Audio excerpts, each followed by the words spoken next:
Hello, everybody, and welcome back to another episode of General Geekery. With me, as always, is JD. Hello. And as promised, our special guest, Julien, Hi guys. straight from France. Yeah. Yeah, I mean, he just got in like last night. So, little history. Julien, JD, and I have been friends almost 20 years, going on 20 years now. 15, I don't 20. know. Math sucks, but I mean, it's well over 10 and yeah, I don't know. Yeah, I think Maybe like 15. I don't know. yeah, probably pretty close to that. I mean, we kind of all got hooked up together, doing customs on the different customizing boards, and then just I ended up meeting Julien in person when I was in Paris, getting visas to work as a remote duty paramedic.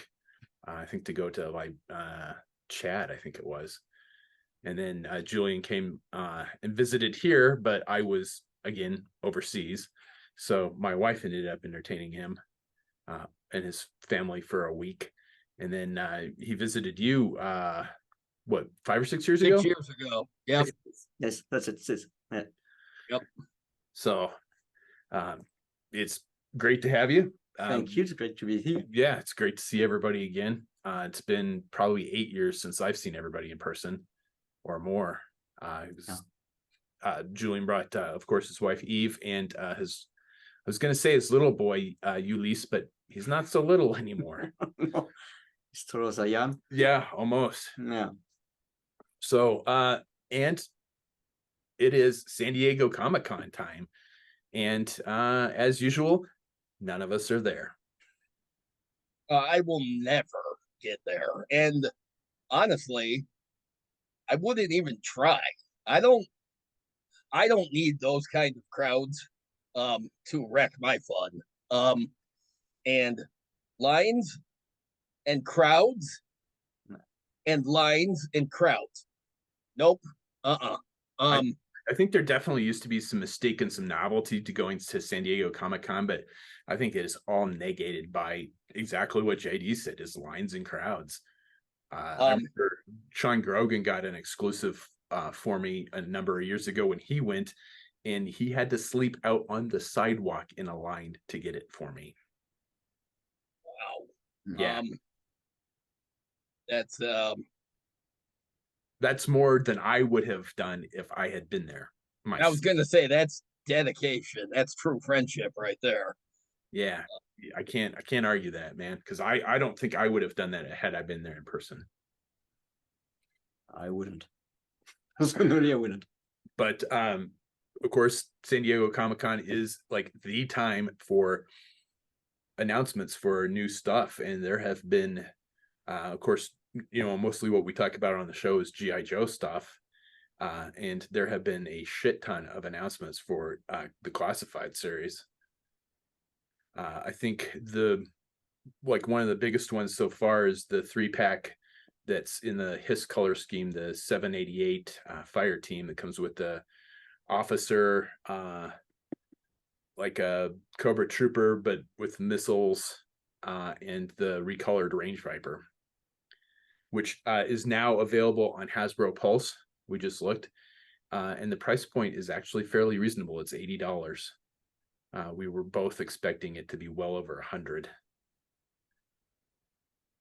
Yeah, it's $10 cheaper than the Viper 3-pack on Amazon. They're cool figures. I don't need them. I know they're black and red because the HISS is black vehicle with red labels, but to me, they look like placeholders for Iron Grenadiers. So they need to just hurry up and put out some Iron Grenadiers. Yeah, I was gonna say, with a little bit of red paint, or I'm sorry, a little bit of gold paint, some gold accents, and yeah, you get some Iron Grenadiers there. I don't know. I don't know when Hasbro's going to put out Iron Grenadiers, but I have no doubts that they're going to. So at some point, yeah, I would agree with that. And I think that the other thing that was a lot of speculation that just got announced like within the last like hour or two, There was some like wall-sized art of that fire team, and next to those three particular characters, was a Techno Viper in the same color scheme, and they are making a for those, this is kind of really esoteric, digging way back, the Cobra Hiss SMS system, which was a Sears exclusive. I want to say 1984. Yeah, that sounds about right, because they had the Crimson Attack Tank, which was the Mobat, but in black and red. Yes. And it came packaged with the SMS, which was what? The mobile missile system, in black and red. Yeah. So the Techno Viper is cool. I'm not getting a classified hiss, so I don't need a classified SMS, and I don't need troopers to go with it. But this guarantees that we will see a classic purple Techno Viper at some point. Yeah, And absolutely. I will absolutely buy that. So 100%. I mean, anybody that's followed my work or watched the show knows that I am a huge Specialty Viper fan. Was showing Julien my collection last night. It covers the entire deck of a flag. Yeah, for being the world's biggest GI Joe vehicle, there's a shortage of GI Joes on that vehicle. I think Cutter's the only GI Joe, or not Cutter, I'm sorry, Keelhaul is the only GI Joe that's on that vehicle currently. Yeah, all the rest of it is what? Cobras and Iron Grenadiers. Yep. But they revealed the Tripwire figure. Oh God, get ready for this. I don't hate it. Oh no shit. Okay, I am super glad I just recorded that. I am super glad. Anybody that's watched the show knows that JD and I have gone back and forth, round and round. Tripwire sucks. Tripwire, awesome. Tripwire was my second Joe. Well, if he'd been my second Joe, he probably would have been my last Joe. It probably would have turned me off from buying more Joes. That's how shitty Tripwire version 1 is. And every repaint of it sucks too. And if for everybody watching the show knows that once that Tripwire is out, I'm buying one and I'm doing a Fun and Listen custom for JD. Cool. Yes. In the god awful orange and purple. Orange. Yeah. Yep. Yeah. So you don't look too happy. Yeah. People are like literally beating down my door for my customs. My best friend is turning up his nose at this custom. It's just and 6 inch. No, I'm not. No, I'm still in shock that I don't hate this Tripwire figure. It is. I don't hate it because it's a deluxe figure. So what's really cool about it is it has 2 sets of body armor. One is kind of more in line with the vintage style figure, and one is, which really appeals to me, is more of the modern, realistic EOD kind of vest and helmet. Plus, it comes with a robot. It comes with one of the land sniffing rats, which I think is pretty cool. It comes with a ton of gear. It looks super cool. And I think I don't know if it's the robot or the rat. One of them is Naden McLeod. And speculation, It's the robot, apparently. Yeah. Speculation is that it's named for Chris McLeod, who runs the Full Force. And I wouldn't be surprised, because he's such a champion for GI Joe and Classified that I wouldn't be surprised. I think that's pretty cool. But I saw the pictures of Tripwire and I'm like, I like that they went with the more realistic, the high collar on the body armor. He's big, he's bulky. They did with him what I didn't think was possible. They made him look like he belongs with the rest of the Joes, where I feel like Here's my biggest problem with Tripwire version 1. It's a skinny, lanky figure that I don't in any way buy that it's made for disposing of anything explosive. And it's not the era that he was released in, because 25th Gung anniversary. Ho was bulky, Destro was bulky. They were capable of doing bulky figures. But instead, we get this rail thin guy with this really thin body armor. And so he's goofy. The figure is fucking goofy looking. And I didn't like him in the cartoon. He's annoying in the cartoon. He's basically G.I. Joe's own version of Wheelie the Transformer. And fuck Wheelie the Transformer. Fuck Snarf, the pet of Thundercats. I feel like, yeah, that's what Tripwire is. He's a joke. Snarf level. He's a joke. It was pretty funny in the comics as well. He was not a serious character in the comics. Yeah. No. His production is the comics, and it's pure comedy. No, nothing serious about it. Yeah, that's a good point. I was thinking the same thing. Yeah. When the guy who wrote the file card, because the file card is goofy too, it basically says the guy is really clumsy unless he's got an explosive, which honestly, that doesn't make a lot of sense, but okay. But yeah, Larry Hama turned around and wrote him into the comic, and yes, he's goofy in the comic too. So nobody has done anything along the way to try to make him cool until there was a graphic novel called Hearts and Minds by Max Brooks. Okay. This has a bunch of little vignette stories for different Cobras and different Joes. And the Tripwire story in there is kind of cool. It gives him more of a backstory than he's ever had. And it's a sympathetic backstory. But one seriously good story on like 12 pages of text does not save a character that's fucking awful otherwise. So I think that can be a very redeeming quality sometimes.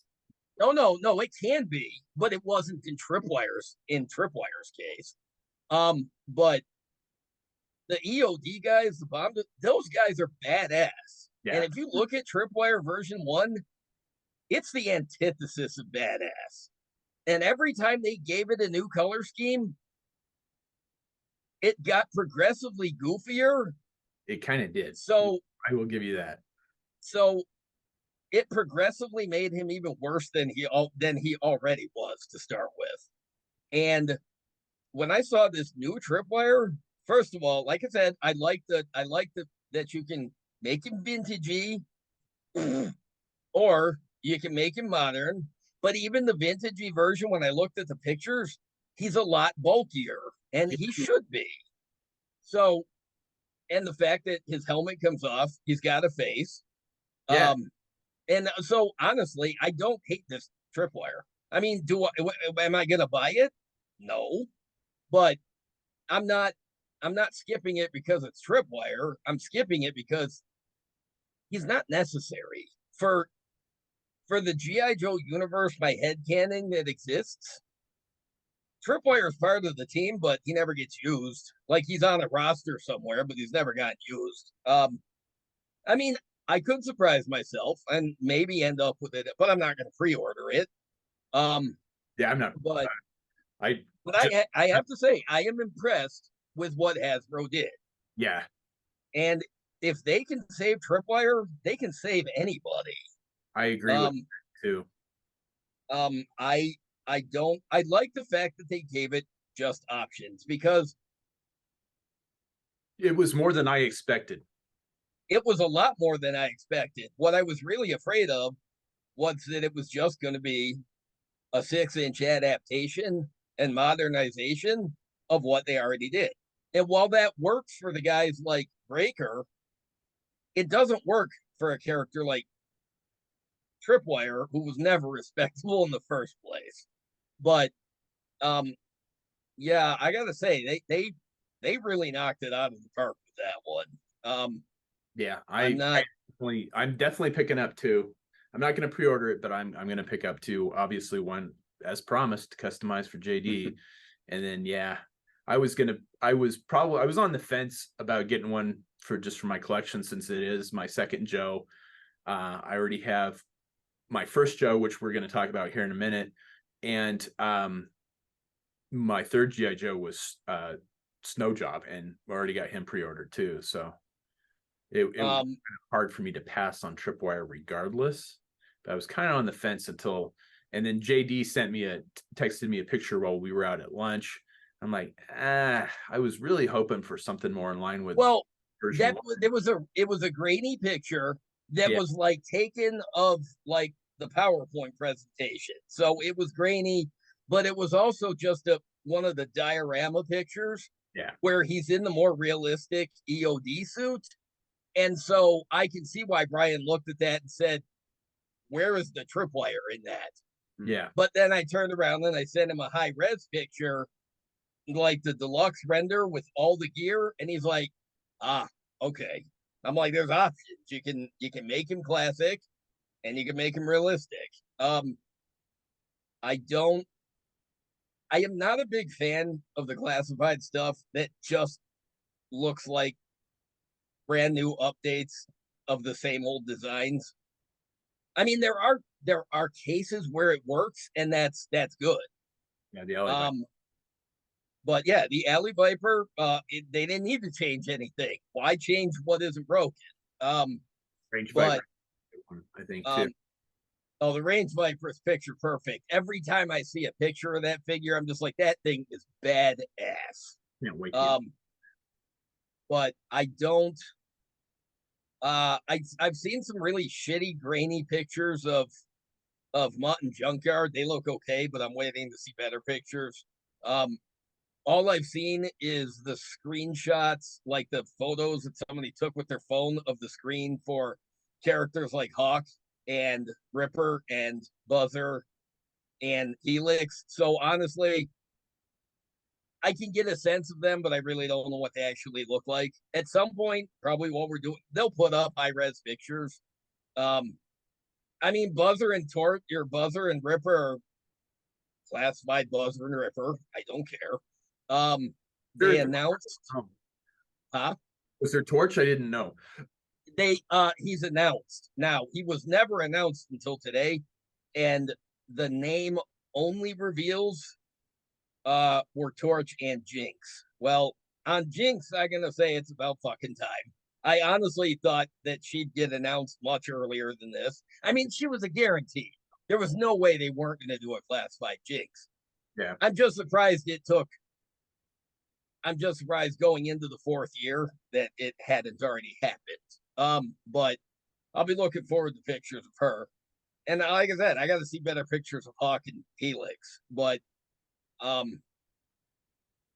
mean, it's Buzzer and Ripper, I guess, if you really like the classic Dreadnoks, they're probably exactly what you want. I don't give a shit. The only Dreadnoks I need are Xandar, which isn't going to happen, which is why I made my own. And asked if they had announced Xandar. But no Xandar. And I really want to see a classified Road Pig.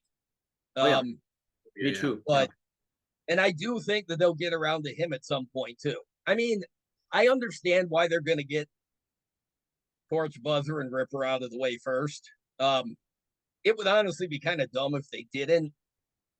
I just don't care. But yeah, like I said, all I've seen is potato quality pictures of. So I don't know. I can't get a sense of that. The only thing I was really hoping to see, I wanted to see Quick Kick and I wanted to see Big Boa, neither of which showed up, but they have to save stuff for announcements later, I guess. But I'm happy with most everything we saw. One of the other big announcements was the Vamp with Clutch. Yes. A non-HasLab.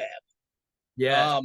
Yes. I'm glad that they specified that because the assumption all along is that vehicles bigger than the Trouble Bubble were probably going to be HasLabs. And honestly, I thought that was a perfectly reasonable assumption. But did I? I hope that the Vamp sells well, because what I've seen, it looks like a really good update of the Vamp. And Julien and I were Clutch, talking about that because if they make a Vamp, They can make a Stinger. yes. and if they make a Stinger, that would be awesome. You know what would be extra awesome is if they put something besides a gray fucking Cobra officer in there as the driver. Right. You're right. Yeah, I love the Stinger driver, so yeah. I disagree.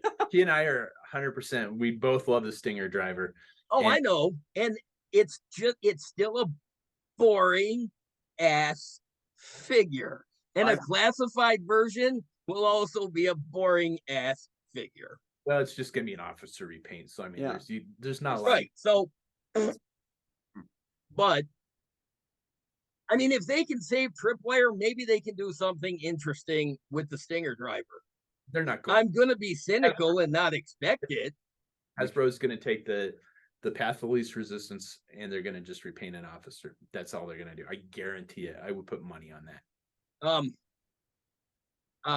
I mean, yeah, probably, but we'll see. But if the Vamp sells, then they're gonna put a Stinger out, and as they should.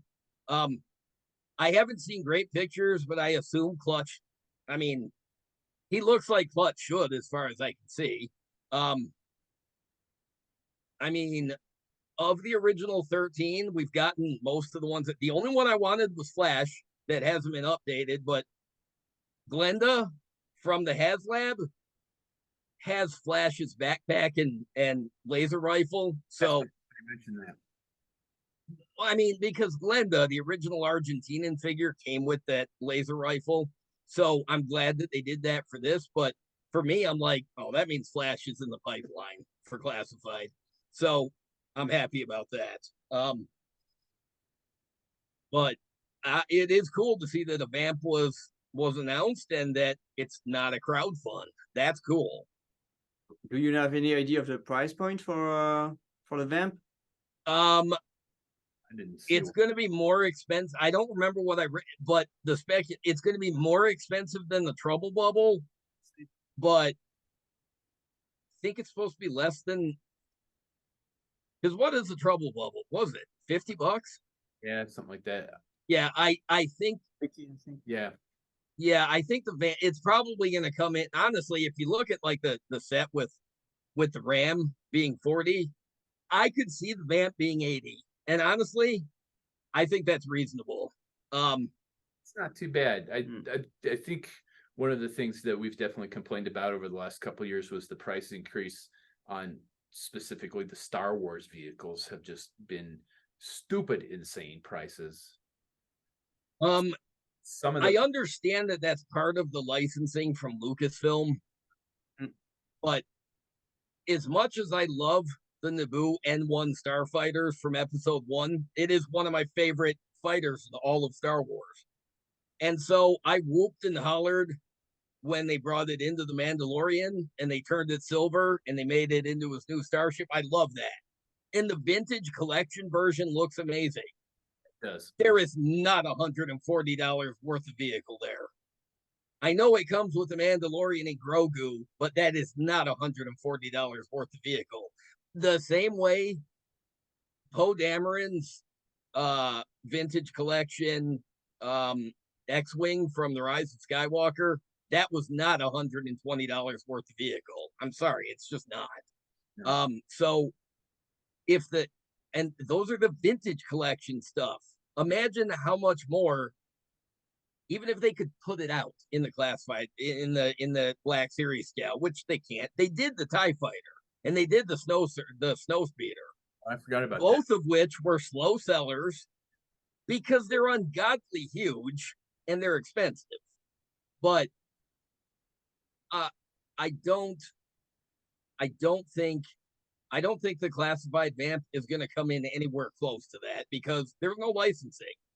But I don't know. It's hard to tell because the price of Transformers has gone up too, so much so that they've become prohibitively expensive, where even the deluxe stuff is $20. And as much as I like some of them, if it means a difference between buying a $40 Voyager class figure or a classified figure and something else, guess what? I'm going with classified figure. Sorry, Transformers. Yeah. But yeah, I think I think it'll come in around 80, maybe 90, depending on the but I don't think it's bad, especially if it turns out well. I can't see it turning out shitty, honestly. No. Yeah, they're doing a pretty bang up job with this stuff. I don't know, Julian. What do you okay, what's the availability for classified like where you are? It's pretty. Oh, it's not available through Hasbro France. You have to rely on import, or since 1 year now we have Hasbro Pulse available. So we get everything from Hasbro Pulse basically. Oh, so you do have Pulse over there, okay? Because I know they're slowly rolling Pulse out to different. Available for France last year in September or something like that. Okay, that's not bad. So you can order them directly. Yes, and we have absolutely everything. Every Walmart or Target exclusive is on Pulse in Europe. That's handy. So we don't have to worry about that, because before we couldn't have them at all. Well, I'm a little... Okay, so that's right, because the guy, like the exclusives here, like Outback, yeah, that was widely available in Europe, right? Just like it is up in Canada, right? Yeah. So for the US, they bought Walmart and Target has bought the exclusive for the US market. So they made more and they sell it to Europe on their own platform. And you all seem to be consistently getting it before the US, which I see a lot of bitching about. Even the indie figure, the map room indie from Raiders of the Lost Ark. Yeah, since April, and it's only in a Target now these days. Yeah, and I was gonna say, at my Target, the only thing I've seen there now from Indiana Jones since the movie came out is one Phoebe Waller-Bridge figure. That's it. There are no other. I mean, my closest Target is notoriously bad for stocking when it comes to figures that the collectors like. And I'm not talking scalpers. I am not talking about scalpers. I know the difference between other collectors and scalpers. But the fact is, we have the Canadian border right there, and we've got a lot of collectors in this area. So in order to find stuff like G.I. Joe on the shelves, you got to drive out to the further stores. If I drive an hour out of the way, then I end up going to a Walmart where I find Zorana and Dusty and the Crimson Guard on a shelf, which I never thought I would, but I had to drive an hour and a half away. But I found them. But I bet the Indiana Jones stuff is more heavily available out there too. But a couple weeks ago they had a bunch of those Club Obi-Wan,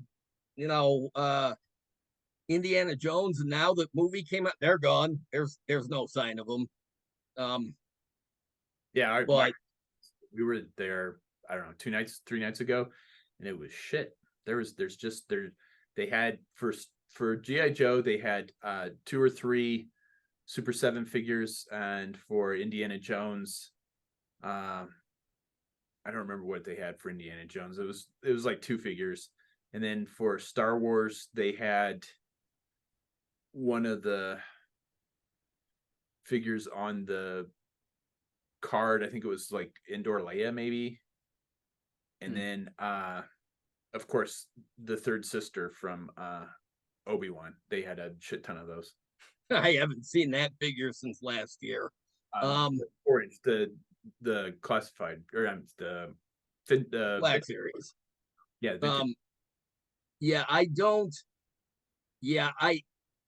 The only Black Series Star Wars that my Target has is Han Solo with the trench coat and Lando in the general outfit. And Leia in her Ewok dress, because I have that figure, but I bought it on steep discount on Amazon because not that popular.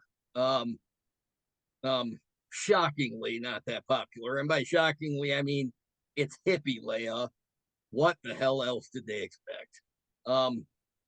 I don't know. But I mean, the pictures coming out of San Diego Comic-Con, saw a lot of good stuff. Saw a lot of stuff that did nothing for me. Most of the Marvel stuff. Python Patrol. Yesterday I sent a picture of there's an Iron Man coming out from Midnight Suns, and I sent Brian a picture. I'm like, hey, another one you don't have room for. I pre-ordered it. Good job. You're gonna need another Detolf case at some point. I'm just saying. Yeah. Some of the other stuff from I was gonna get to the non-G.I. Joe stuff in a minute. We got a Python Patrol officer. I think I saw a Python Patrol Copperhead. Thank you. What else we got here? The Vamp. Helix. Helix looks fairly decent from the grainy picture that I saw. I don't know that I need one, but I think it's cool that they're making one from that late in the G.I. Joe line, because that was part of Rise of Cobra. The Hawk, which I don't need, but it's cool to see. And Shockwave was the other one. Shockwave is a great wide scope figure. It's not a good Shockwave, but it's a great wide scope. Funny, I was thinking the same thing when you said that, because it's like wide scope. It does not. I mean, I blew up the picture and I'm like, I can kind of see the Shockwave, but yeah, it looks more wide scope than it does Shockwave. I mean, honestly, who really cares? If you buy it, you can name it whatever the hell you want to name it. But I did. I saw that. I'm like, well, Copper, well, that was a foregone conclusion. They did an interesting thing with the Python Patrol Trooper, though. He's the Cobra officer again, but he's repainted in the black with the yellow at grid pattern. They didn't use the Cobra Island trooper or infantry mold. So that was an interesting way to go with it. But he's got the web gear. And he's got the less complex suit. Okay. But it's all right. I mean, I'll probably end up buying it, but whatever. Yeah, the Steel Corps, which is there's Alice. Alice must be in the pool. The Steel Corps, which is the Steel Brigade. Yeah. So they announced that. Obviously the Dreadnoks, which we talked about. I think that was about all of the G.I. Joe stuff. And they just put up a couple high-res pictures of the Mutt and Junkyard. And it looks, and there's some of Tripwire too. So the Tripwire looks amazing. I'm not too big a fan of the color scheme. The gray and the green are not. It's like contrast, you know. Yeah. It's a bit too bland to me for me. I would have liked something more deeper for the greens. I can see that, but it's pretty version 1. And then the one JD and I have been talking about is the Tiger Force Flint. Oh, yeah. Seems to be the pariah of the group. It's a bit ugly, you know. Yeah. Yeah. Yeah. I'm gonna buy it, but it's stupid. No, let me clarify. It's not a terrible figure. It's a terrible figure. It is not a terrible figure. Unless you think the original Tiger Force Flint is terrible, in which case this is that, but no. But I think whatever they're doing with the face camo isn't working. And I don't mean just around the eyes. He's got one stripe of camo right here. There's no camo on this side, no camo on his nose. There's a stripe right here. What the fuck? I was telling JD he looks like Pris from Blade Runner. Exactly. Yeah, and when you sent me the picture, the reference, I'm like, yeah, it sure does, doesn't it? I kept looking at him like, why does that face stripe seem familiar? Well, you sent me that picture of the chick from Blade Runner, and then somebody posted a picture of the chick from Prey in Yes. and I'm like, yes, this is where I recognize it from. I mean, it's interesting, whatever. I'm gonna buy the figure, but may or may not use it as Flint. So whatever. I'm shocked that Tiger Force Roadblock didn't show up, but plenty of time for that later. That's how many classified roadblocks do we really need? But yeah, I had because the Tiger Force does seem to be a I was gonna say they're gonna Tiger Force Roadblock is inevitable. After that, I don't know if we need any more. But I was shocked he didn't show up. That's all. But hey, speaking of things that show up, Brian and I have stuff to open. We've been waiting. Yeah. I was going to mention a couple of the other things from convention real quick though. The new HasLab project is Rebels Ghost, which looks amazing. It does. Expensive, but amazing. If I had the money, I would back it just because I love the design of the ship. Isn't it too small compared to the Falcon that came for the Legacy line? I don't know. Because I was just checking the size of things. Like they're about the same size, and I thought the Ghost should be bigger than the Falcon. I don't know. Yeah, I'm not. Never watched Rebels, to be honest. It's a good show. You should. Yeah, and that's what JD says. Yeah. Yes, you should. My God, you have Disney Plus, dude. It's right there. It's right there. Yeah, that's why I want to watch it before Ahsoka comes out. But 4 seasons. So. Wow, you should really, you should get on that because there's less than 40 days until the 2-episode premiere of Ahsoka. So yeah, you should get on that. Just saying. The Ghost looks phenomenal. I thought it was really dumb when Rebels was on the air that they just couldn't be bothered to put out a Ghost. It would have sucked, but they could have put one out. But if they're gonna wait, I mean, I get why they waited. It's a good tie-in for Ahsoka. Is the $500 reasonable? No, but that's only because I don't have $500 to put anywhere near it. If I had $500 to spare, I would have bought a Dragonfly, but I didn't, so I didn't. It's really cool. Does look amazing. I mean, if you're gonna do a vehicle, shit, do it like that. And no doubt that it's gonna fund. I will be curious to see what the other unlocked tiers are, but it's gonna be carded figures from the line, from the characters, from what I understand. Yeah, is that the ones they show from the art at the end of Star Wars Rebels? You know, the mural Sabine drew. Oh, that's right. I did see those, and I forgot all about them. Kanan, Zeb, Hera, and Ezra. Yeah, and they look really good.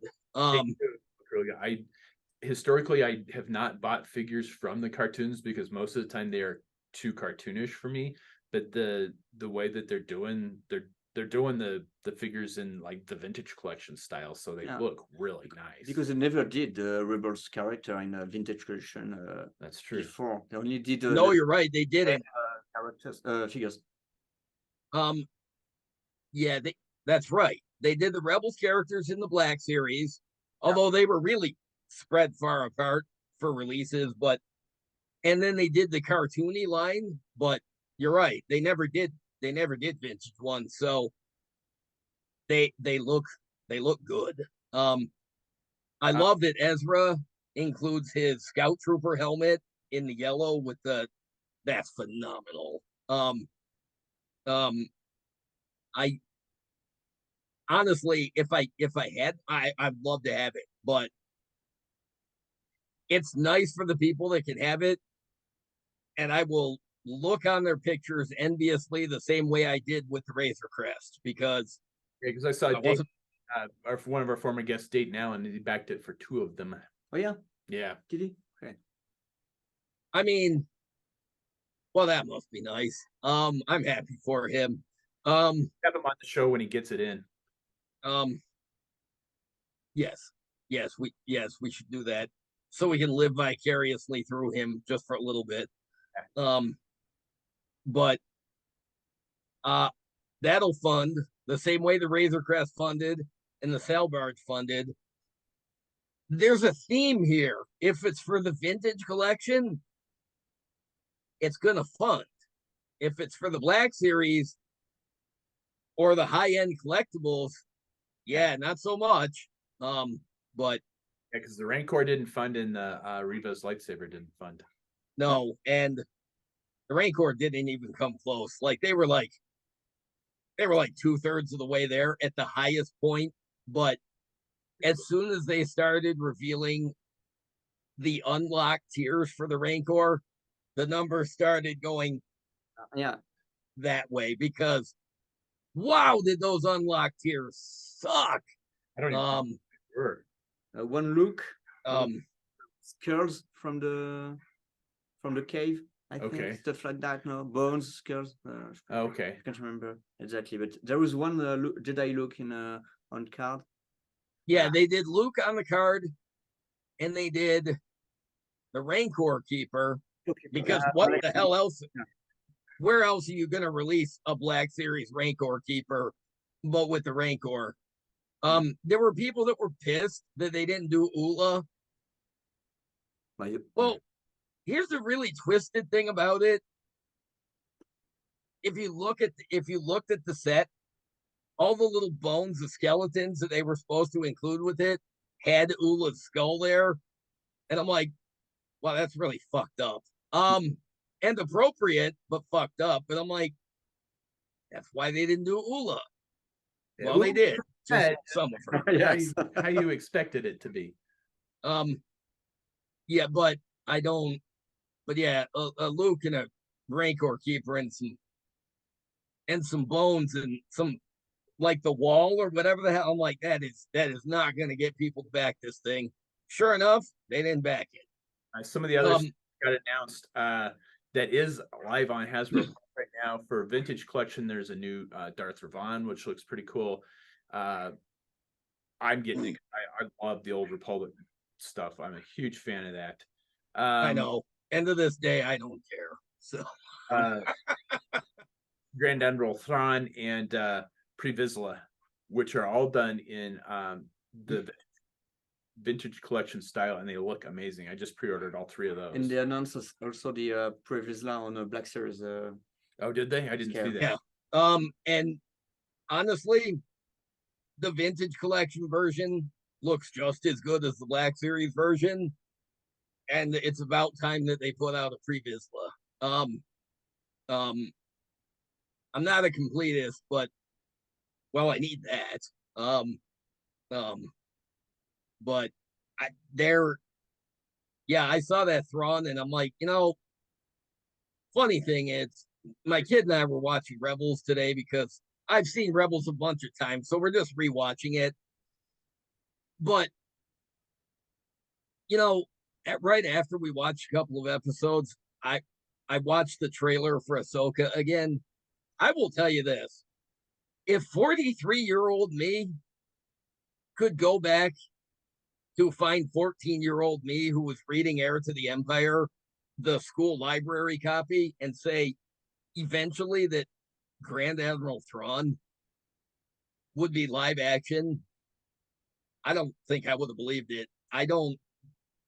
This is a crazy time to be alive and be a geek, because I will agree with that. Yeah. Thrawn. I mean, it was exciting when Thrawn was announced as a character from the Rebels cartoon. But even then, I don't think anybody dared to hope that he would ever show up in live action. And he looks awesome. Let's see, some Transformer stuff. None of us really follow Transformer stuff. I would if it wasn't fucking expensive. Marvel There Legends. were a couple that looked really cool, but here's the thing with Transformers. I love the property, but there's more characters to keep track of than there is in Star Wars and G.I. Joe, and that's saying a lot. And my brain only holds so much knowledge. So, Some of it looked like shattered glass stuff too, so I don't know what's going on with that. I'm not following that at all anymore. The Marvel Legends stuff, they're doing Marvel Knights. So you've got Marvel Knights, Daredevil, Lady Bullseye, which looks like an interesting figure, kind of the original Luke Cage, the Gamerverse Iron Man, which JD mentioned earlier, which I pre-ordered. Clea, which actually looks like a decent figure. The Fist Ninja, again, a decent figure. If you need ninjas, like red ninjas for your classified figures to fight, it's going to be a decent army builder figure. And Blade, which is one that I'm probably going to pick up at some point in time if I can find it at retail. that is a very good looking figure. Because I don't know if it was Marvel Knights Blade, but Tim Bradstreet did the cover art in that time frame, and Tim Bradstreet's one of the best cover artists ever. Some of the best Punisher art was Tim Bradstreet stuff. He is phenomenal, and that his Blade stuff was just amazing. So I think it's kind of a nod to the Tim Bradstreet Blade, which is well, that's cool. I mean, if you're gonna give a nod to the artist, then that's cool. I like when that stuff shows up in the comics, or from the comics, and it shows up in the toy aisle. absolutely.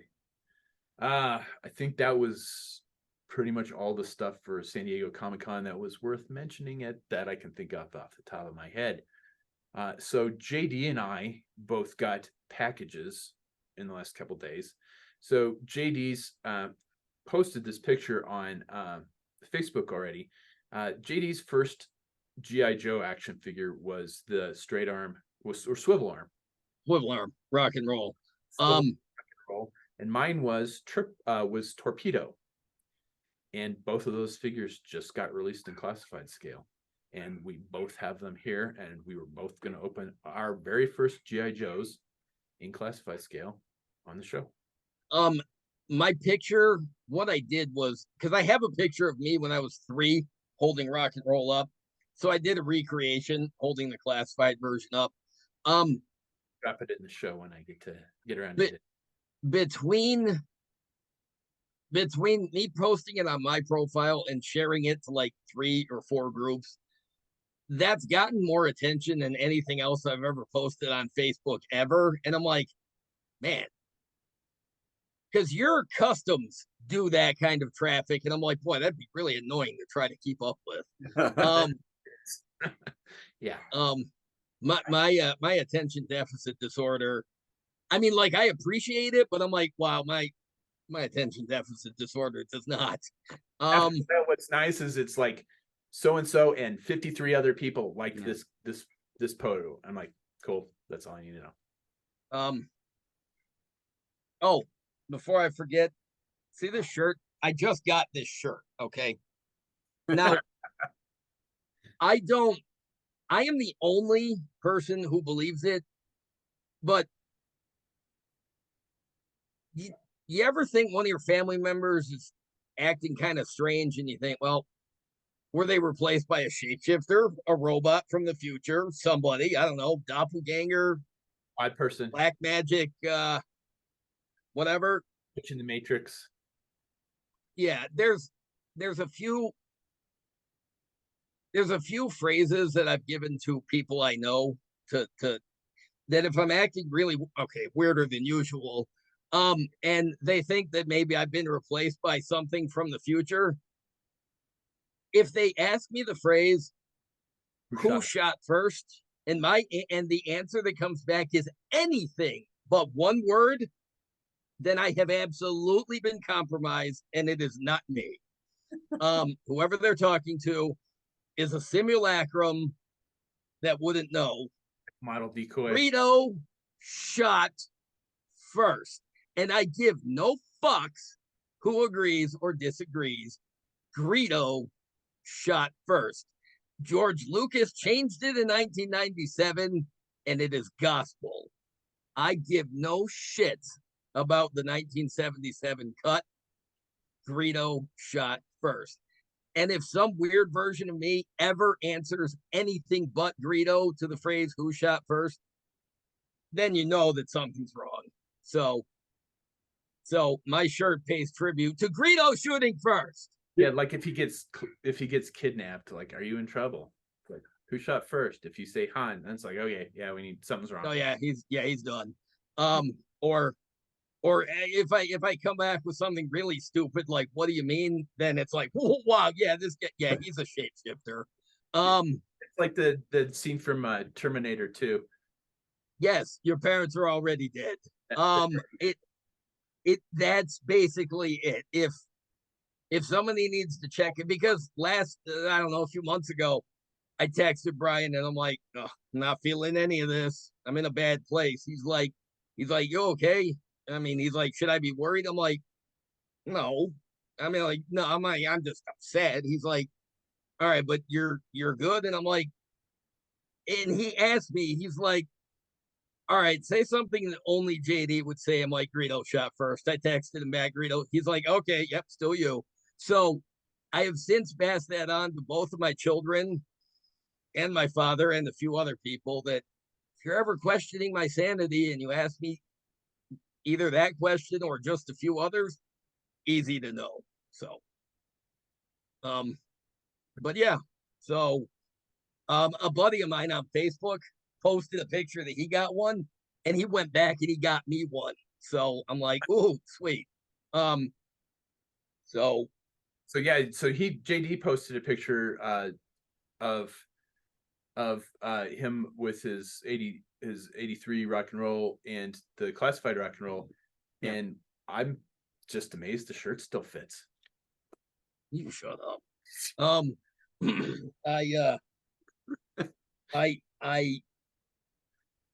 Yeah, I was so excited to get this rock, and I don't have a problem waiting to open it because we wanted to wait until we did the show to open them.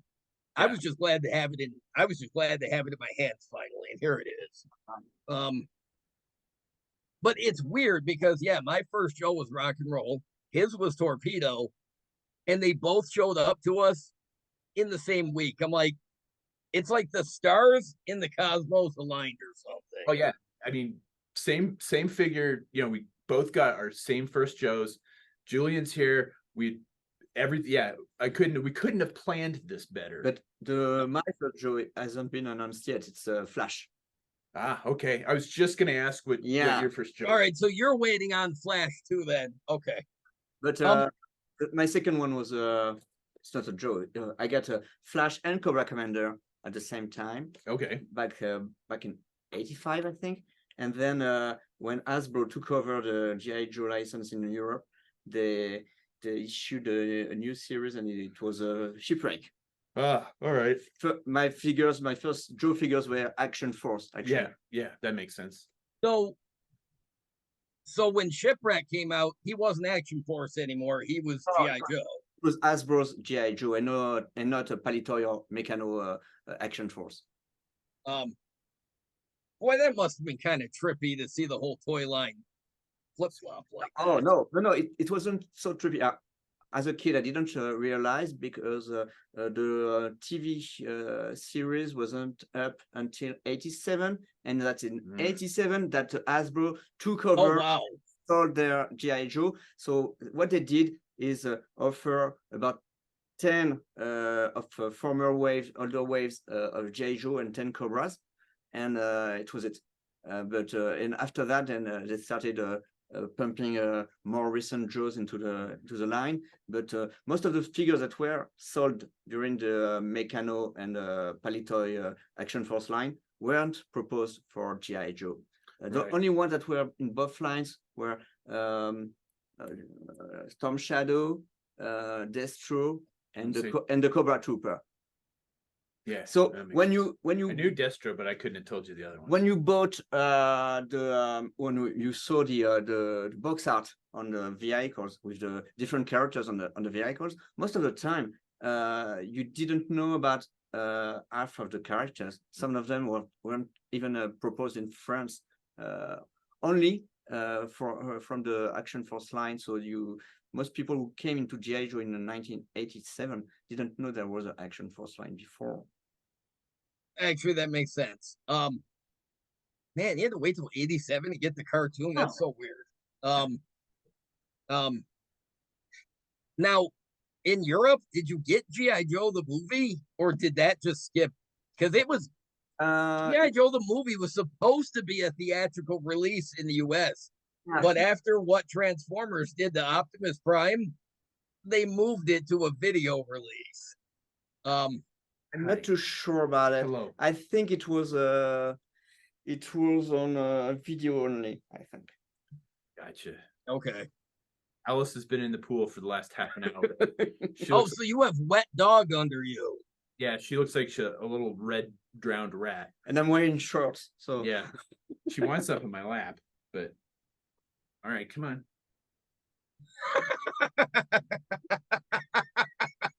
All right, so Torpedo. I gotta open this. I've been waiting a week to open this. Ooh. There we go. In the box. Badass. Yeah. That I remember specifically my dad bought me my first G.I. Joe, which was obviously Torpedo. And if anybody, I'm sure everybody watching this has seen or has in their collection the vintage Torpedo, and it's very lackluster figure. Yeah. And there's not a lot of detail. It doesn't come with a lot of accessories, and the accessories that it did come with were fairly bland as well. And I remember thinking, this is kind of a crappy figure, and I didn't like it. And then my dad told me what the Navy SEALs were. See, Because I think Torpedo is one of those cases where the card art is really awesome, and the figure just doesn't stand up to it. But yeah, because I was like, yeah, I don't know if I like this or not. Yes. Sorry to interrupt. Hi, Emily. Wow. Hi, drowned rat. Yeah, here's Alice. She's disgusting. We're leaving. Okay. We're gonna go wander around downtown for a little while. Okay. Yeah, So- is Ulysses going with you? Yes. Okay. I just I'm wanted not to sure if he wants to, but I think he is. Yeah, she is. I Yes. just wanted to know where he was at. So Yeah, no, I think he's coming with us. Go walk around make for a sure little that while. he's being entertained. We're pretty entertaining. Okay. So Well, that's yeah, I won't argue that. there you go. There's bacon on the oven on the stove right now that is Yeah. cooked that you should leave alone. Oh, all right. Yes, I don't please. know that. Alice, you're wet. She's disgusting. Yes, a bit. Yes, no, She's very cute, much. but disgusting. She's And cute, we've been but- Julian's been feeding Jack watermelon. So Jack is down here looking at Julian like, where's my We're watermelon, buddy? best of friends now. Yeah. So anyway, we'll be back in a bit. All right. See you. See you So guys. accessories still come in the little paper wrapper.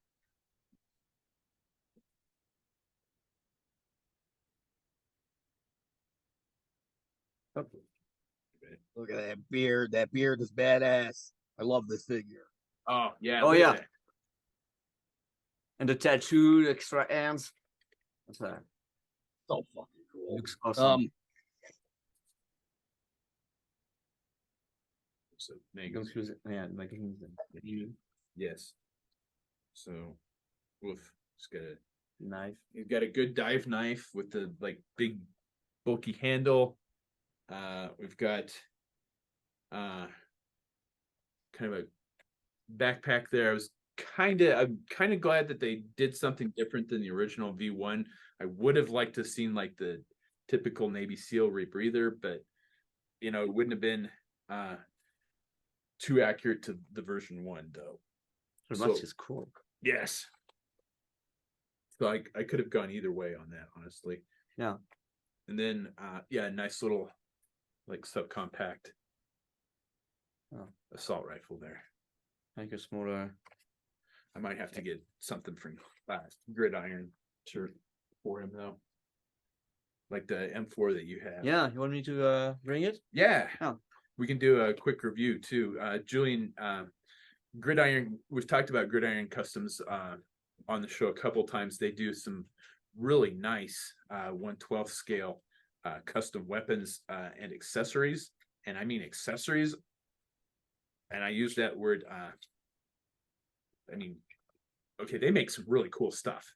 And Julien can't get it in France. So he had it ordered some stuff and had it shipped here. So all right, that makes sense. What I'm doing right now is the pouches and the belt are all removable, but they were all jacked up in the package. Like his thigh holster was in the package like an ankle holster, and I'm adjusting it. Normally on my figures, I glue that shit in place, which I'll do later. Yeah, I do the same thing. It's got a very nice. So the original figure came with a spear gun. The figure comes with a very realistic spear gun, which I think is pretty. That is cool looking.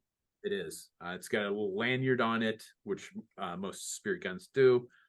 And then yeah, the mask is amazing. And then it plugs into the backpack here.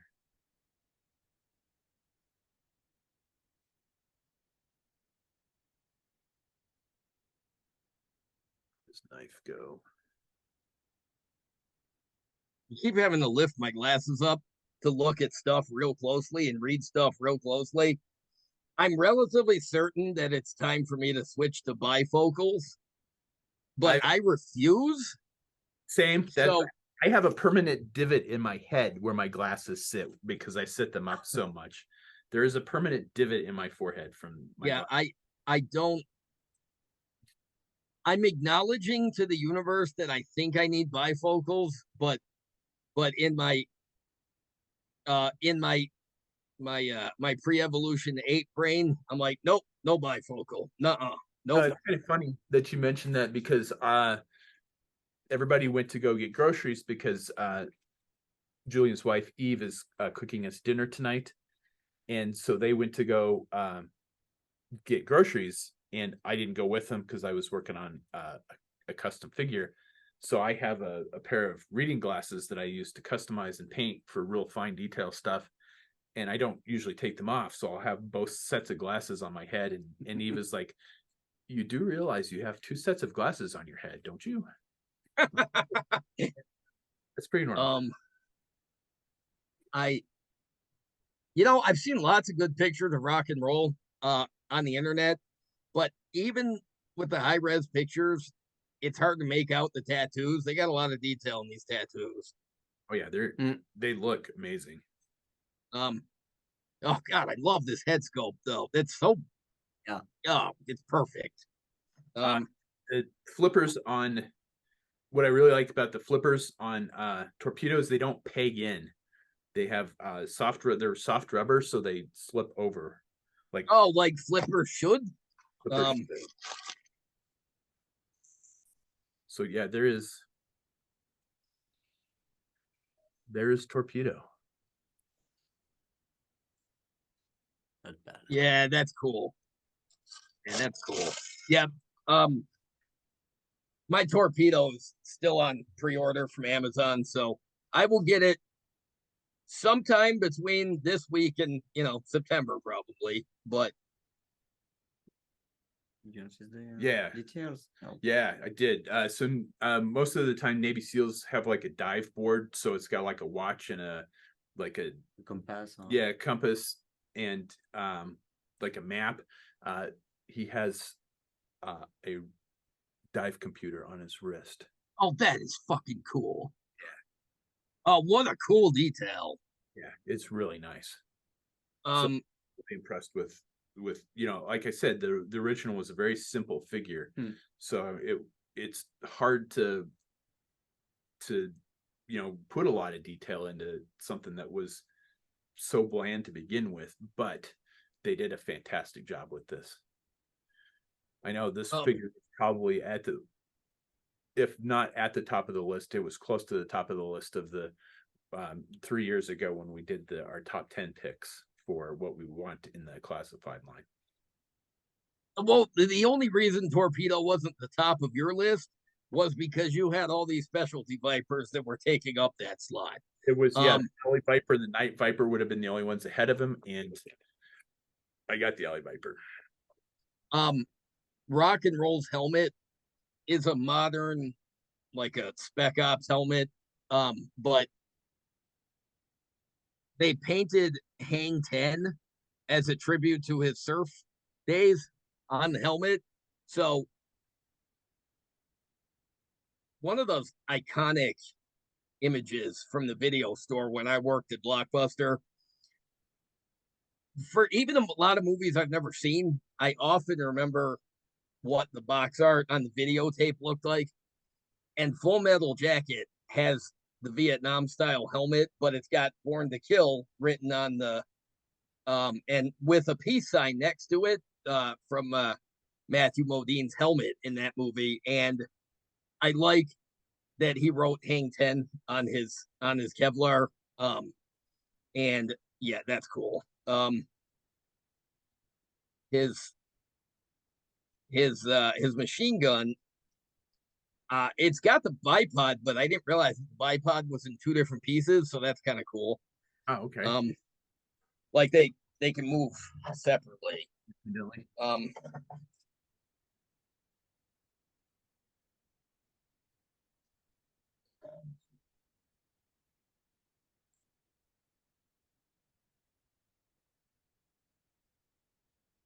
Yeah, Oh, okay. Yeah, that is nice. yeah, that's pretty cool. And it's got the slot for the ammo. So Right. yeah, that's pretty cool. And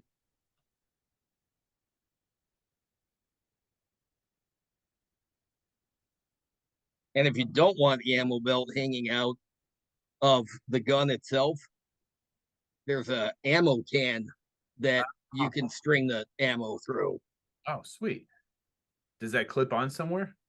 Yeah, it clips on right to the side of the gun, or he's got a hole on his belt for it. Yeah, that's what I meant, if it clipped onto the figure somewhere. Yeah, it's pretty cool. Like Matt, Predator. Yeah, because there's a hole on the belt for his radio walkie-talkie or whatever it is, and for the ammo can. So yes, he can stash his gear. Which is something very cool about the classified series. And most of the time, you can put all the accessories on the figure. Exactly. And that is one of Brian's favorite features when it comes to. Every time I watch his reviews, if the figure has too many accessories and half of them are out in the, yeah, it annoys the crap out of him. I like when they can stash their gear just so I don't lose it. Yes. But yeah, with the ammo can, got the, yeah, that is cool. I like that. Oh, and he's got the separate That is sweet. hand for the the rock and roll, the heavy metal. Yeah, it's pretty cool.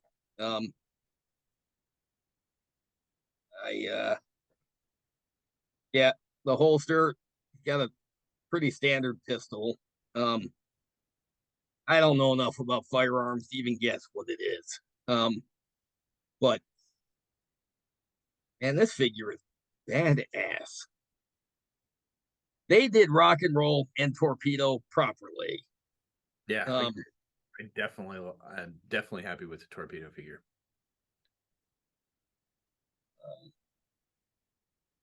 Oh.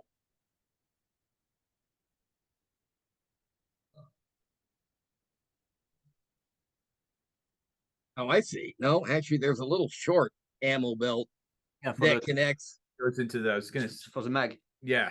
Goes, yeah.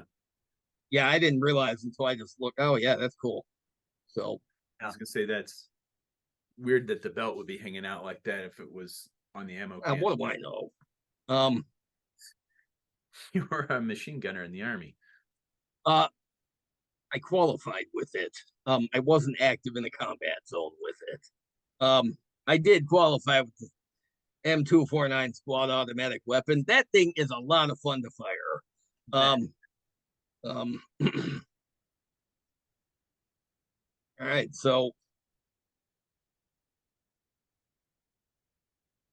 Nice. Ed I need one. ass. Yeah. I want one. Yeah. With maybe any luck, we'll find it because I see people Oh. are finding them at Walmart. Him and Shipwreck, they're finding them at Walmart. So Um, On my list. find one on Monday. I did not order Shipwreck because he's Shipwreck. I don't care. But the more pictures I see of it, the more I'm like, you know what? It's a really well done figure. And I'm like,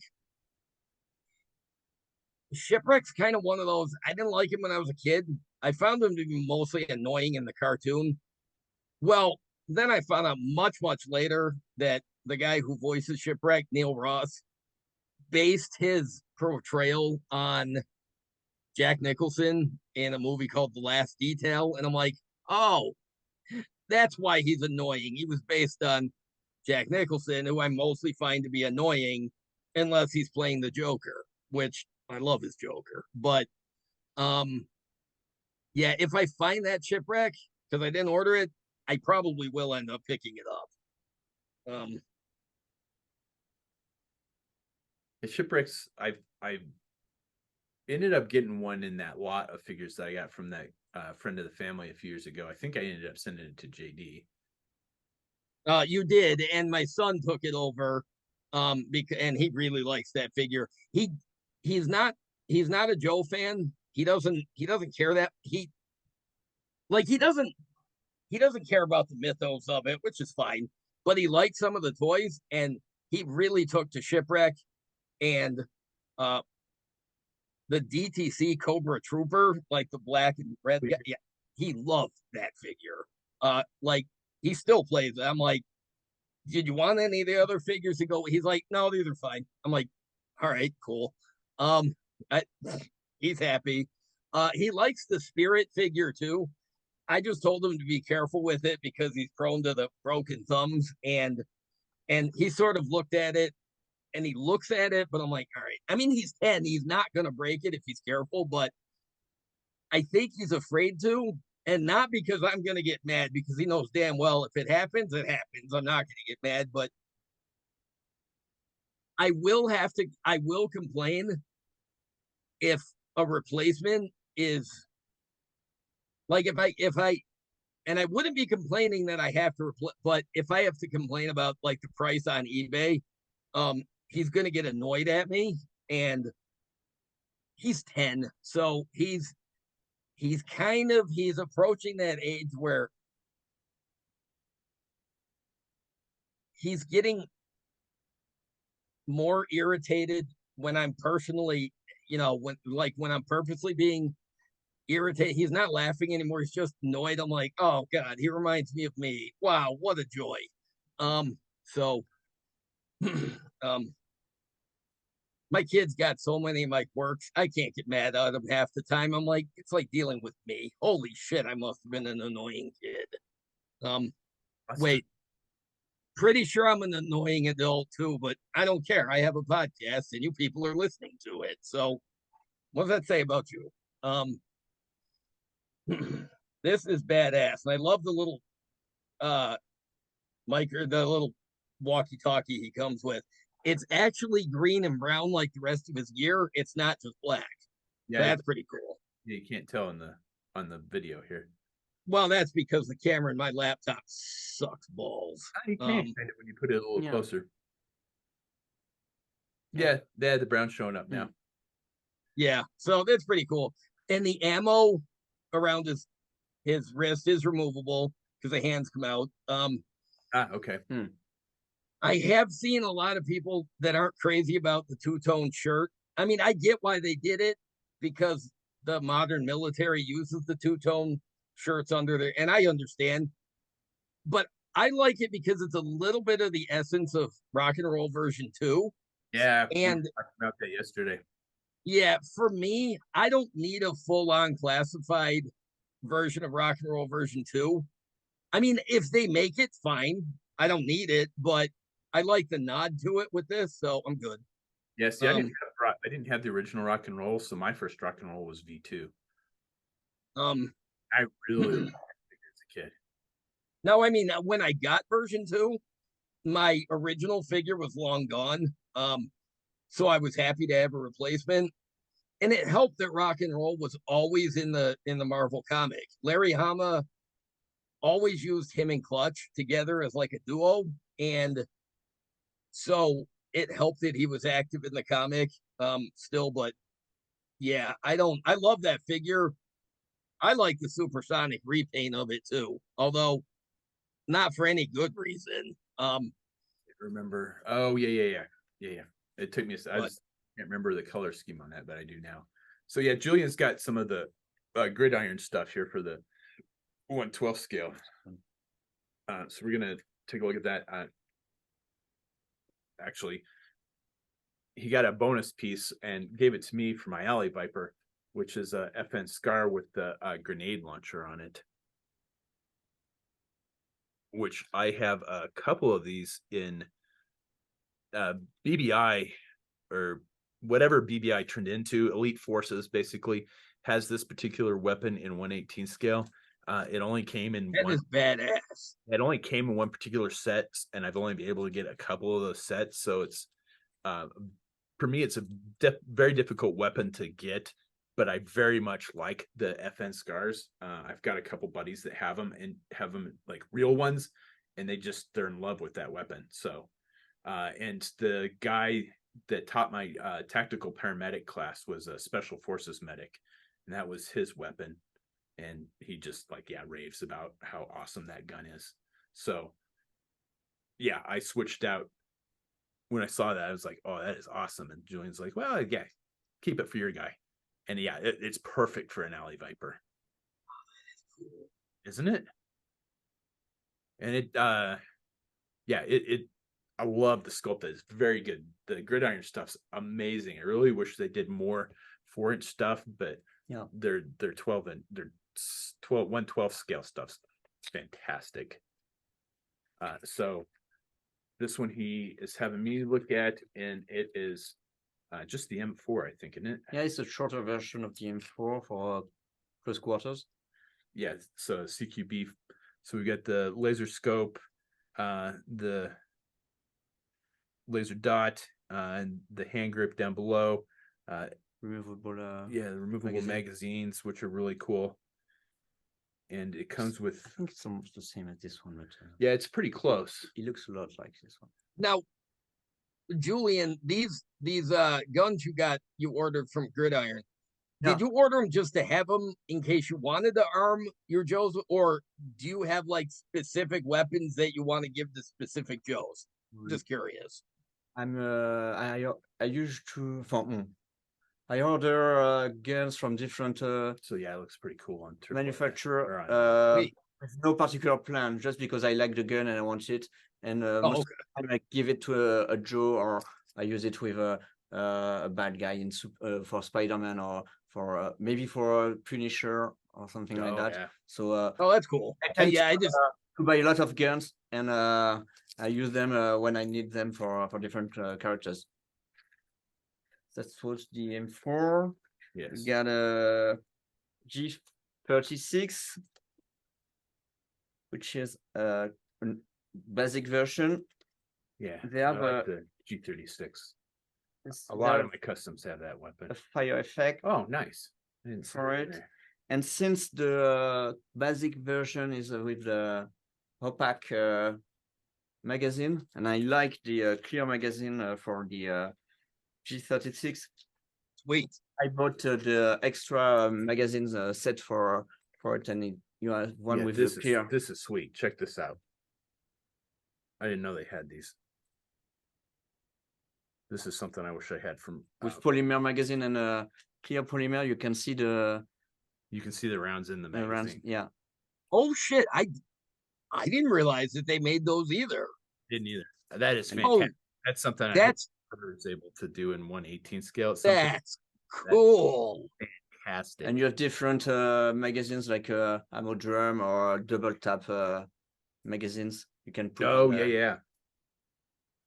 So like, And shorter magazines, maybe for the So, yeah, sniper so you- rifles. Oh, sweet. it's two. So you once you clear that magazine, you whoop, there goes fine fic. I got it though, and then slam in the one next, Yeah. which is pretty This cool. one I'm And then not sure what it is. It looks a lot like a casual magazine, like yeah, I think it's just a different grip on the bottom. yeah, that's one. To help reload or Yeah. I wondered if like you had a specific Joe that you wanted to arm with that M4, because I was looking at it and I was just thinking that particular weapon, I'm looking at it and I'm like, boy, we really need a classified hit and run. I don't know. I feel like hit and run would look completely badass with that, right? With that SMG in his hand. it would look cool with a beachhead as well, or Oh, that's true. Yeah. and That's right. And we do have a beachhead. you do, guys, because we didn't get it Yeah, in Europe. yeah, because they weren't. It was Pulse wasn't available back then, and Pulse Target exclusives were difficult to get. Well, I guarantee they will repaint it at some point. I'm really surprised that Beachhead has not been re-released or repainted. My prediction for that is they will do. Can't tell you what year it was, and it was. Was that a convention exclusive? I think it was a convention exclusive. They did a Tiger Force Beachhead. It was 2004, the Dreadnoks versus Tiger Force set. And Tiger Force figure. That is the only Tiger Force custom I have ever made. I did a Tiger Force Beachhead because I don't know what it is. I love that color scheme. Wait, so is that the only? That's the only Tiger Force you made? Okay. For being a figure that went from green and black and brown to brown with a lot of orange, it shouldn't have worked, but it did. That's a really fantastic figure, and I really do kind of hope, because we got European and South American Tiger Force Outback. I would really like to see convention Tiger Force Beachhead in the classified line. I think that would be pretty dynamite. As much as my huge disdain for Tiger Force, I might bend and I'm not a fan of the classified Beachhead sculpt at all. That being said, I did pre-order the Hiya Toys Beachhead, which is based on that, which is just basically a smaller version of that figure. I'm not really a fan of either. I like the classified Beachhead. I can see where you're coming from. I'm just really surprised that they have not done that. They haven't repainted it or repackaged him or anything yet. I'm kind of shocked.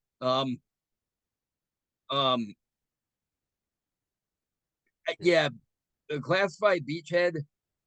I love the figure, but the gear that came with it sucked balls. The guns he came with sucked. His backpack sucked. Who's that? Beachhead, classified Beachhead. The guns were all terrible. The backpack was crap. Yes, I was there when I found it. And as soon as I opened it, I'm like, wow, these guns suck. And see, early in classified, they had some of the wonky designs for the weapons. I didn't really complain too much about those, but I did complain about Beachhead. Well, plus I'm like, what the hell are his guns the same color as his uniform? That was dumb. But yeah, classified Beachhead. I feel like I need one of those M4s now so I can give it to him. Now that you said that. And I bought some maps. Those are sweet for Indiana Jones.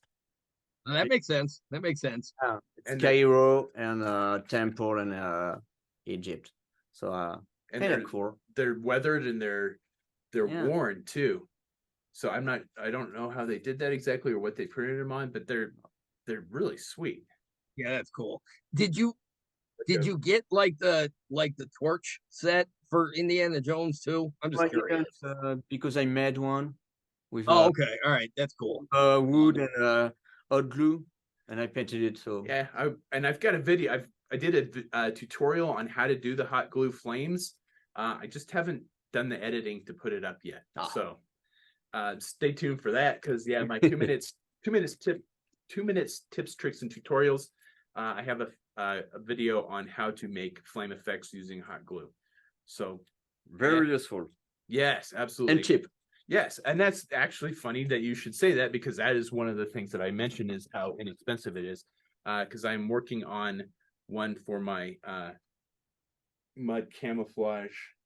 Oh yeah, So there's Dutch. yeah, Dutch from Predator. So this will be like the second to the last figure for the Predator set that I'm working, third to the last, I guess. But yeah, so I do have a tutorial on how to do that. All you need is a hot glue gun and some Tamiya paint. Tamiya, And you can get glue guns for like $5 at Joann Fabrics, and the glue is like $2. yeah, for like 50 sticks of it. Yeah, and the glue gun will include some of the stick, and then you buy. Yeah, it's cheap. It's yeah, a base good one will run you like 15, and it'll last for years. Yeah. I bought mine. Mine's a 2 temperature. I bought mine. I was still living in Castle Rock because I was starting to do dios in Castle Rock. Wow, that was a while ago. Yeah, and 13, 14 years ago. And yeah, it still works. It very well. That's awesome. It was from that time because I bought it like 100 sticks of glue. Because I thought, wow, you'll never run out of those. After the apocalypse, how fast you go through those. You go through glue pretty quick, actually. But yeah, I doubt I'll ever. Well, if you don't use it all up after the apocalypse, when we need hot glue, you'll be the guy people go to. Hot glue man. It reminds me of that meme where it's like this old painting, where the guy's like, "What if we melted down horses and to stick stuff together?" Oh yeah. The other guy's like, "Is everything okay at home?" The invention of glue. Yeah, I think you sent me that one. Yeah, and I'm like, I laughed. I'm like, yeah. Who did just think I'm going to use this horse hoof and I'm going to make glue? Who came up with that? You sick bastard. I mean, it's good you did, but it's you, because that's the conversation that you and I would have. Yes. No matter which one was on that other side, you know, if one of us said, "Hey, what if we melted horses down to stick things together?" The other person would say, "Hey, man, is everything okay at home?" Well, considering whenever one of us gets like an X-Acto knife injury, the first thing we do is take a picture and send it to each other. It's like, oh look, I'm bleeding. Yeah, we've had some pretty twisted conversations. Because one time I cut the web of my finger, and my roommate, we're both medics, so we had all our gear from Afghanistan. I'm like, "Hey man, you want to do some suturing?" And Emily took pictures because he stitched me up at the kitchen table. Like cleaned it up. You do. And numbed it up because we still had our lidocaine and stitches. And yeah, Emily took pictures, and I think she sent them to you of Doug stitching me up at the kitchen table.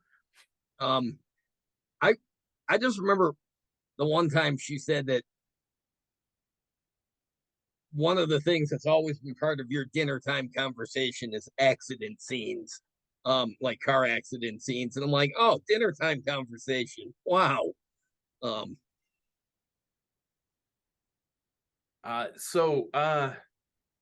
We were gonna, since we got Julien on the show. Oh, look at whoa. Yeah, she was meowing loudly. I think she wanted attention. Hi. How you doing? Yeah, she was meowing very loudly at me. Gotcha. So, you want to be on camera? Say hi. This is Pandora. Yeah, you want to say hi? Yeah. Nope. Oh, she's looking at Rock and Roll's extra hands like, ooh, no. Stop it. So one of the Um, since we have Julien on the show, one of the things that he does is he runs an online toy magazine. yeah, French. yeah. Tell us about that because that's cool. Well, it's pretty much what Brian said. It's a toy magazine online. We don't just talk about toys. We talk about lots of stuff, lore from Star Wars or Marvel or stuff like that. Everything we like, licenses. I got a friend who write about Japanese animation or stuff like that, and we tend to do a decent job getting information about toys. Lots of toy reviews, of course, because we buy toys. Yes, buy lots of toys. So we I'm gonna say all of this stuff right in our wheelhouse. yeah, and it's a pretty cool hobby because it's cool to write and to Yes. share with friends what we think about different stuff we like or dislike. Sometimes we Yes. dislike stuff when Yeah. we saw a movie and we don't like it. We tell people about it, and it's called Fulguro Pop. It's a website in French. We have a very small part of our content in English, but I've in got French. one here for you too. Yeah. Jamie. It's I don't know where it's at. They're both. I dropped it on the side. Oh, okay. I was gonna say- Right yeah, now. there we go.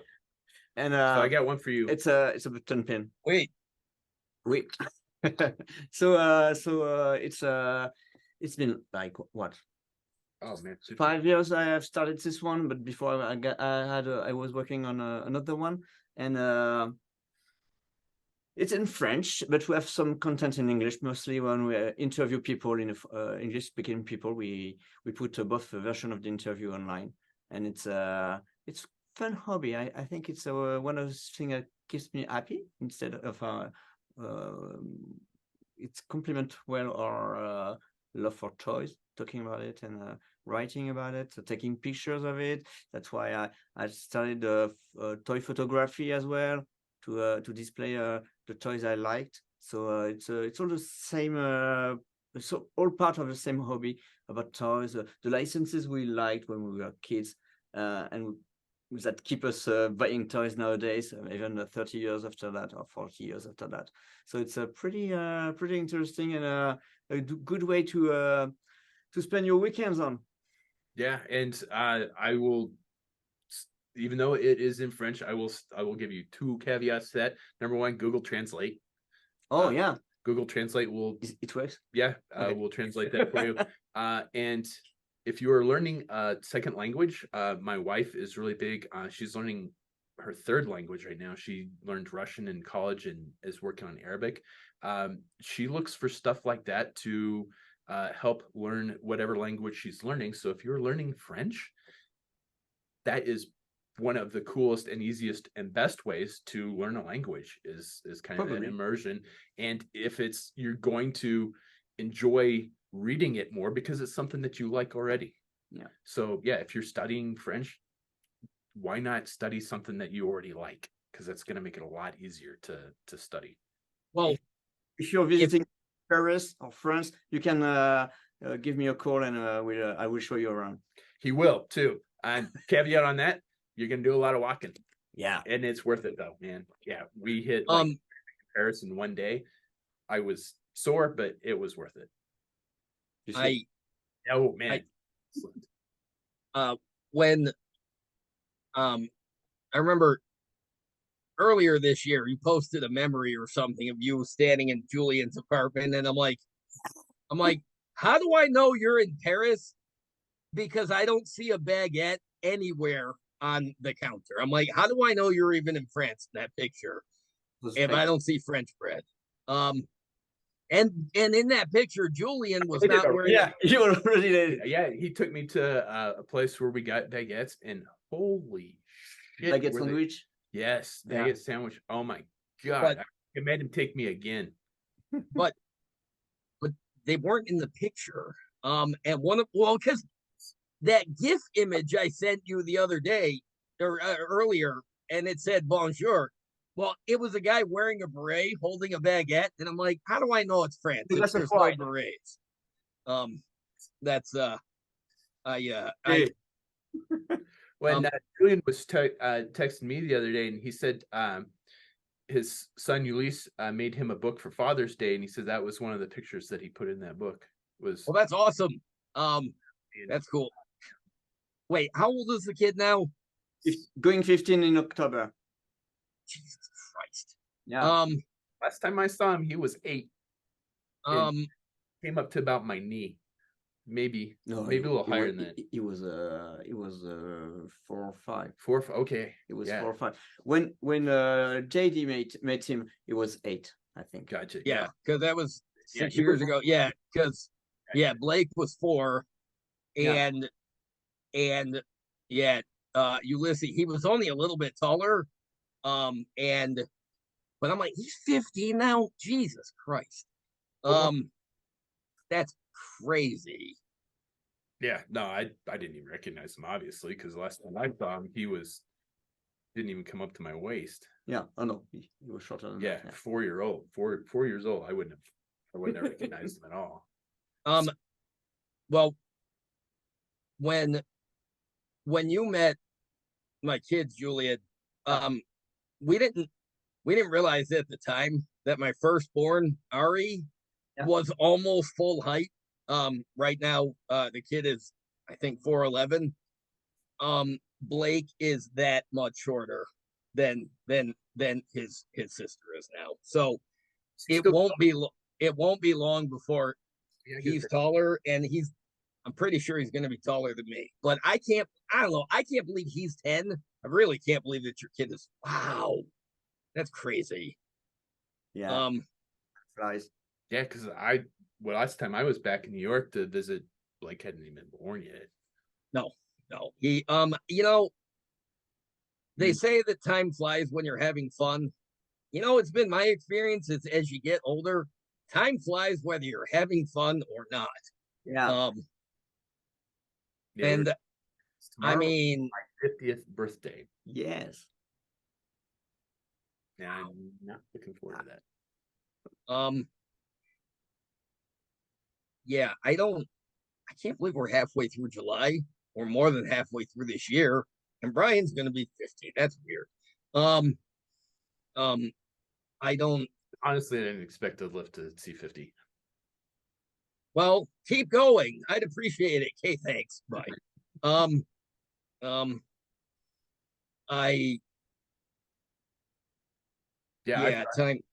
Time's a strange thing. I figured my oil rig would blow up, or I'd get caught in a country during a coup, or I'd get some. Well, that's what I kept. Every time you deployed, I'm just like, oh, good God, here we go. I'm gonna have to start worrying again. Yeah, JD's worse than my wife or my mom. I'm not worse. I'm just more vocal about it. Probably. But now I'm like, well, now he doesn't leave the country, so that's good. So, that's a lot of travel. Yeah, I'm like Indiana Jones says, it's not the years, it's the mileage. So, because I told my wife this morning, because I said I'm getting old because I hurt myself sleeping last night. I pulled my trap somehow, and I don't know how I did that, but I'm like, yeah, you're old. If you hurt yourself sleeping, you're old. Yeah, I saw a meme that showed like one of the old, I think it was Alta Vista, one of the old search engines for the internet, and they're like, the caption said, if you remember this search engine, I bet your back hurts right now. And I'm like, yes, it does.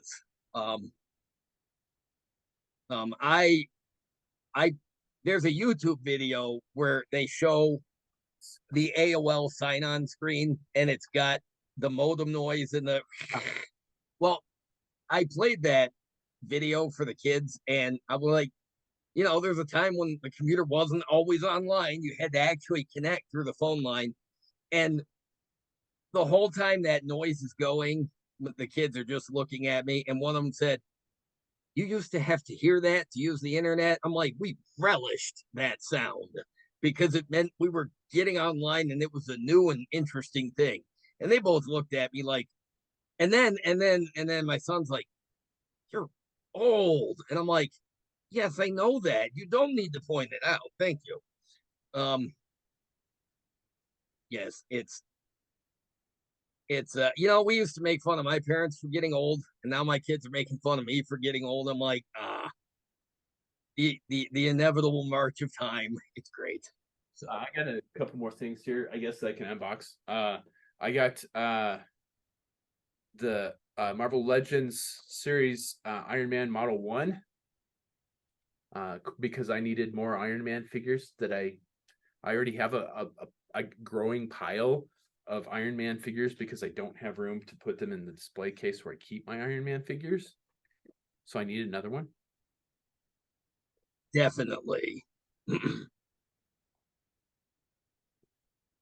And because it's windowless packaging, I'm Yeah. going to open them. Because all the ones that have come out since I've run out of space that have window packaging still are in the window packaging. That makes sense. Well, when they bring the window packaging back next year, you won't have to keep opening them. Yeah, they'll just go in another pile on the wall. Yes. That didn't work. So of course, flame effects, because I needed more of those. I have probably 200 of those laying around somewhere. Interchangeable hands. I'm Smoke guessing. effect. Oh, smoke effects. Sweet. I actually kind of dig the smoke effects. Oh, I have 2 of them. Yeah. Yeah. Oh, are they? Gotcha. Thought it was. Nope, that ran away. Oh, that is cool. Yeah, that is pretty cool. Could be a symbiote thing from Venom. Oh yeah. Ooh, nice. A tendril or something. And I actually like this figure. It's very nicely articulated. It doesn't have a mid torso articulation. It's got a ball in the hip, in the waist. Ball jointed head, the regular. I mean, this thing's more articulated than armor was in the comic book. Because it was a very bulky and very did not have a lot of movement in the comic book originally. So and as a birthday gift, Julien brought me some comic books with Iron Man that are in French. Whoa, cool. Vintage comics from the 70s and 80s. Yes. Oh, that's awesome. Yeah, so that's pretty cool. Definitely something I don't have in my collection. I was gonna say, yeah, you that's definitely, there's an Iron Man collectible you certainly didn't have. So yeah, I kind of like that like smoking effect, because that's cool. That's definitely something this armor would have done, because it was, super like steampunk. Yeah. But not usually a big fan of the version 1 armor, the like Tales of Suspense 39 armor, but this is actually a decent figure. I really like it. The articulation's nice. That's got a very metallic gray paint job to it, so I expect that one to get repainted in gold at some point in time. There's no way that's not getting repainted. And that one does not have a Tony Stark head, I'm guessing. It does not. Okay. No. And the other one I was going to open was I got the day that you told me you got a shipping update notice for Copperhead. Oh yeah. I checked my email and I had a shipping update notice for the Heroes Reborn. Actually, I think they call it Heroes Return. Iron Man figure. Oh, sweet. Okay, I remember those comics. God, who did the art on that? Was that Walsh Portacio? Yeah. Who is one of my favorite artists. Kind of known for his stuff at Image. He did Wetwork, but he also did a very short run on the Punisher in the original Punisher series, and that art is phenomenal. Well, yeah, he does good work. So when Walsh Portacio did Iron Man, and I came across that, the storylines aren't particularly good, to be honest, but I loved that particular armor. So got a lot of tape closing this things. I was not too sad to pick up yet another Iron Man figure. And look, Flame Effects. Flame Effects. Yellow. Extra hands as well. Are the extra hands in there? Yeah, Yeah. she's- Okay. I dropped one on the floor for the. Ah, oh, good, oh, yeah. cool. Thanks. Just the more complex one. But they Yes. it's bigger Yeah. splash. Classic. I need to take that trash out, but so what oh yeah.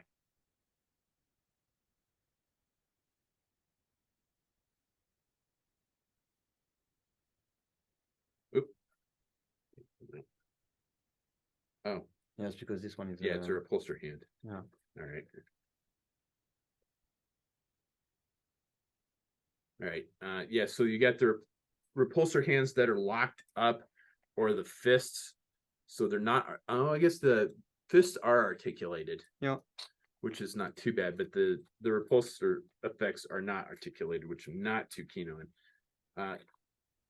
The plastic has a feel I haven't quite felt before. It's really glossy and really smooth. Which Secret Wars Doctor Doom that I just opened the other day. Same thing. Really glossy, really smooth plastic. I really like the feel of that figure. it's a new texture for sure. Yeah, I'm willing to bet it's the same the Doctor Doom has, and that's an excellent figure. But yeah, I was holding that figure. I'm like, the Iron Man figure should feel like this. Well, apparently they do now. So yeah, it's the Heroes Reborn armor. So that's cool. The pointy head that's I cannot remember the comic book artist that drew it with the pointy head originally, and the guy that sells me my comic books would really be pissed if I didn't know that. I want to say Jim Byrne, but I don't think that's right. But it was a unique artist way back in the 70s, I think, that did Iron Man with the pointy helmet for a very short time. So Walsh Portacio kind of did an homage to that. And he has some gold detailing in the top of the helmet that was it's not as prominent as it was in the comic book. And then it's kind of lacking on paint details, actually, because the Walsh Portacio was very detailed armor. But it's still not too bad. It's kind of if I had to say anything, say like an amalgamation, it's kind of like an amalgamation of the Iron Man 2020 armor and the pointy head Iron Man armor. But yeah, it's still pretty cool. I'm always happy to have something comic book accurate that has not been made before. I do think they did do a Heroes Reborn armor. I think that might be one that you got me. But I'm not positive. Oh, we lost JD. The internet's here as shit. Oh. All right, let me pause it here real quick and get him.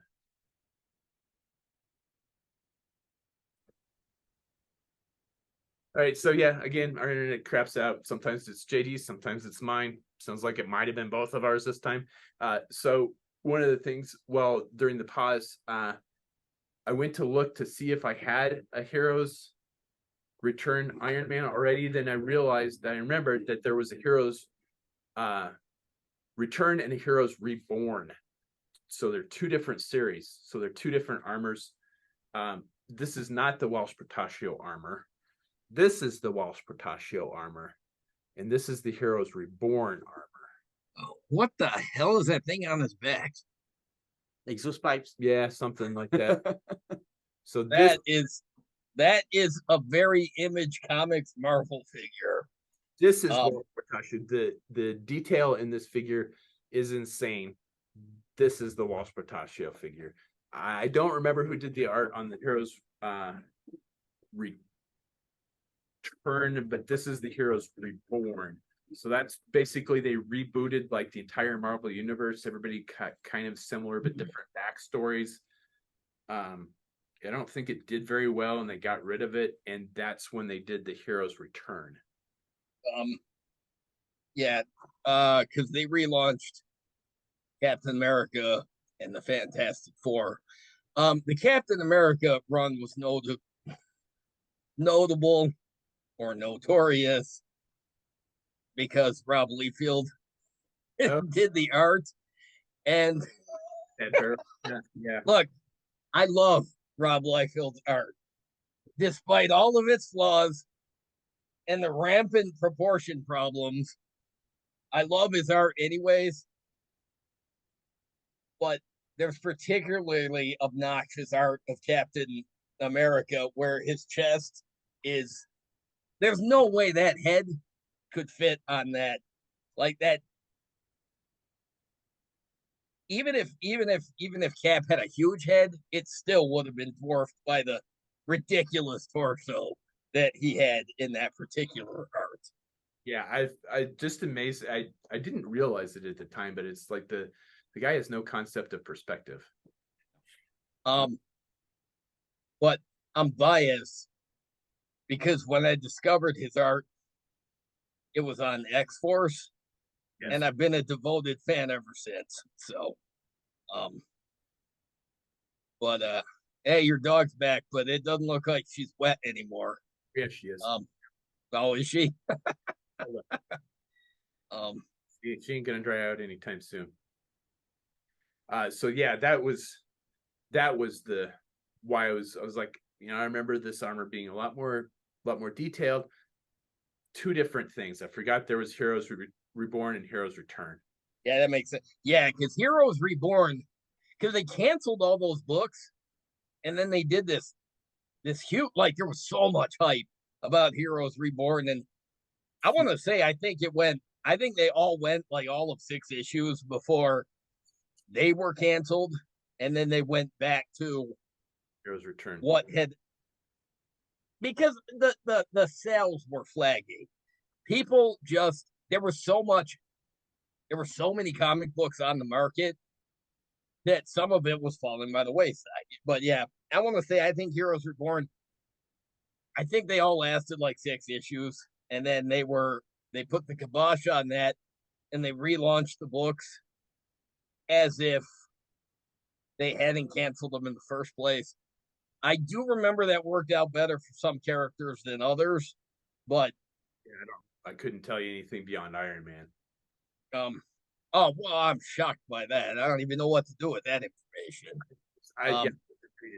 Anything. I wasn't reading any comic books at that time, and only bought those to fill in holes when I was collecting. The only one of those books that I didn't read was the Fantastic Four, because at no point in my life have I ever given a shit about Marvel's First Family. They're fine characters, but as a property, I don't give a flying shit.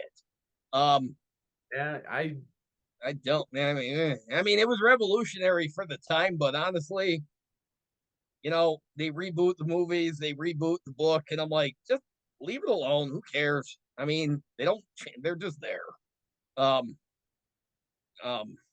But yeah, I remember even at the time I didn't read all of it, but I read some of it. But I did not read the Fantastic Four.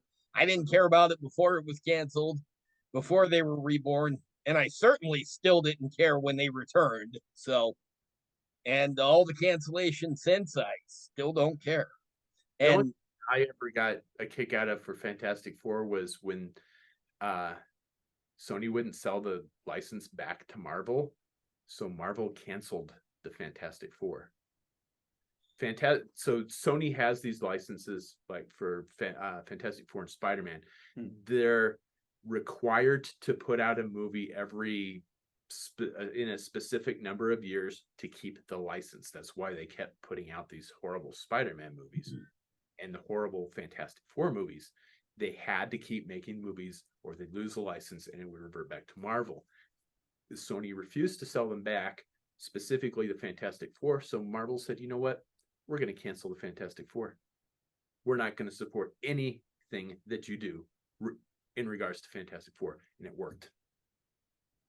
Because just like, okay, because if nobody's buying the comic books, who's going to go see the movie? Well, and now that Marvel has the rights to the Fantastic Four back, and they've already teased the Fantastic Four in the MCU, I'm like, wow, I still don't care.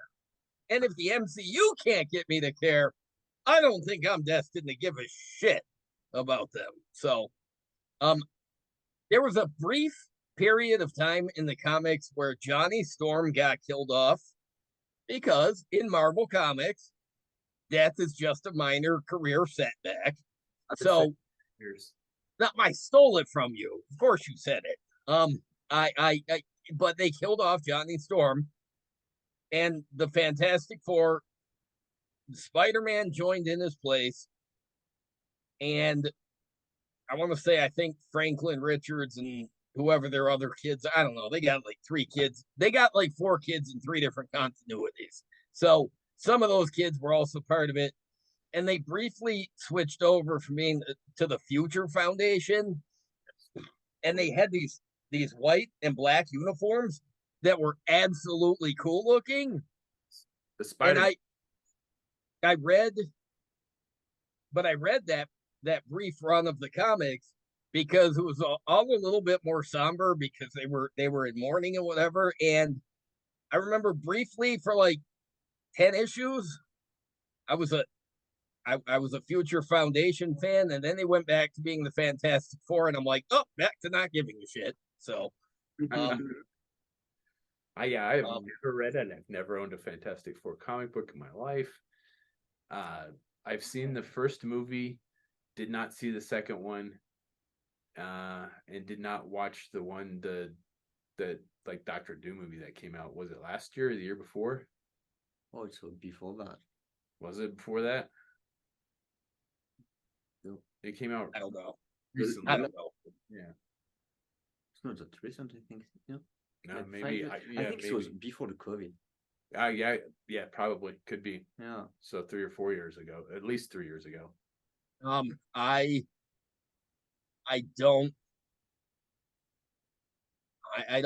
have no idea. You know, Mr. Fantastic showed up in Doctor Strange in the Multiverse of Madness, Yes. played by the guy from The Office, John Krasinski. And I like that guy as an actor. He's funny as shit. And I liked his brief turn as the Fantastic Four, or as Mr. Fantastic, because for years people had been fan casting him as Reed Richards. So, Yeah. So just for that movie, they put him in as Mr. Fantastic, but it's only for that movie because when they do the full-on reboot movie, it's gonna have a different cast. And I'm like, well, for 5 minutes, I gave a shit about Mr. Fantastic. And it was only because I really liked that scene in that movie because I wasn't a huge fan of that movie. But I love that scene because we got Maria Rambeau as Captain Marvel, and we had Peggy back as Captain Carter from the What If universe, and we had Baron Mordo not being a dick for 5 minutes. And that's right, Professor X was in there. So that was a great scene in a movie that, you know what, Wong is always funny, and that scene in Wong pretty much saved that movie because otherwise I'm just like, you know, even the movies can't get me to care about Doctor Strange. I liked him better in the Avengers movies, but whatever. I like Benedict Cumberbatch, not his fault. He's just a character that I think he did a fantastic job as it. And yeah, I'm not a huge Doctor Strange fan, but the only reason that I have ever read any Doctor Strange is because Tales of Suspense, where the old Nick Fury comic books used to be, were dual story comic books like the comic books that you gave me. So it's 2 stories in one book. They're not tied together. They're independent stories, but they continue in the following issues. So half of it is Nick Fury, Agent of S.H.I.E.L.D. The other half is Doctor Strange. So that's I mean, it's because it was there and I didn't have anything else to read. I like the Doctor Strange characters as they put them in the movies. I just don't care about him as a character himself. The actors do a great job, but I guarantee when the Fantastic Four movie comes out, it's gonna bump Doctor Strange higher up on my list, just so the Fantastic Four can be at the bottom of things that I don't care about. I will So- go see a Fantastic Four movie because I want to see a good Fantastic Four movie. I don't Well- know. I just want to see a good Fantastic Four. And movie. I want to see how they tie it into the MCU, because that'll be, I mean, but I just, yeah, yeah, how they tie in like one of the pillars that Yeah. should have been there all along. From the start. Yeah, they should have been in Secret War, or I'm sorry, Endgame, and Infinity War. yeah, Infinity War, Mm. and they weren't. So this is one of the original Marvel concepts that hasn't been in the Marvel universe. So it'll be interesting to see how they're able to tie that all together. Same with like the X-Men. It'll be interesting to see how they tie all that together.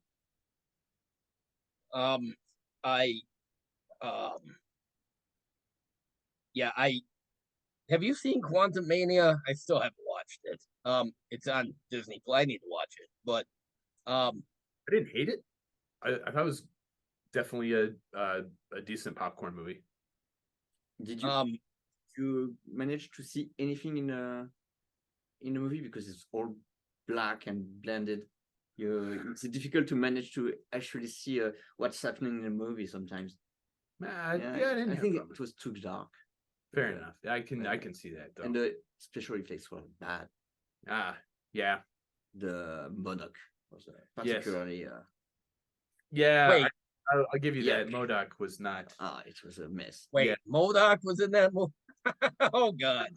Oh God. Did they manage to make him respectable? Because he's a fucking goober in the comics. No.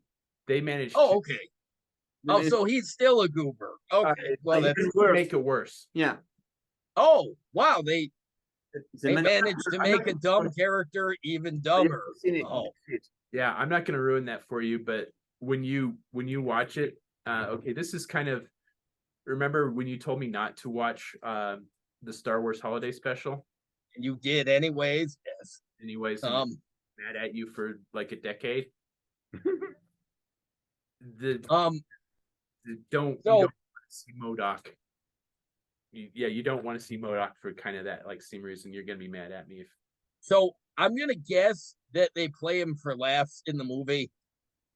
Yeah, but some of that's what the person they used for the base for MODOK, and I am not gonna ruin that dumpster Careful. fire for you. Wow, I'm probably gonna watch that tomorrow. You should. Well, it's one of the only Marvel movies that I missed when it was in the theater, but it wasn't in the theater for that. And by that point, I was like, you know what? I'm just gonna wait for it to come to Disney Plus. And yeah, I'll watch it. But Theater. I have trouble with the idea of watching an Ant-Man movie in which Luis does not appear. I was just gonna say that was definitely a failing, is not having Luis in there for even just a cameo would have been. Yeah, because I don't know why, and I've never seen anything saying why they didn't have him in there. well, because as I understand it, none of Scott Pym's or Scott Lang's friends, like the Russian guy, I understand he's not in it either. But back when they announced that there was going to be an Ant-Man 2, I remember reading an interview with Michael Pena, and they asked if he was going to be back for Ant-Man 2, and he said yes. But I read that and I said out loud to myself, well, if he's not in there, there's no point in making an Ant-Man 2. And now that he's not in Ant-Man 3, I'm like, well, that's pretty stupid. Maybe we'll come back for the fourth one. No idea. But I still think they should have opened Avengers Endgame with him. yes. And Getting there was one there. that was the only note that movie failed on, is that Luis and the rest of those guys weren't in there, and we didn't get to see if they were around or not. One thing I really wish they'd answer on all the Disney Plus shows is some of the characters we get to see if they got dusted or not. Some of the characters they've conspicuously gone around and they haven't really explained, and I'm like, you know what? I want to see a definitive list of who disappeared and who stayed. Yeah. I'm wondering if they're not doing that so that that leaves them an out or leaves them more story room in the future. They probably are, because and they do make reference to it, like in the Disney Plus shows, like who was around during the blip and what they were doing when those people were gone. So I mean, I understand why they're not, but there's some characters that I am curious about what they were doing. But specifically,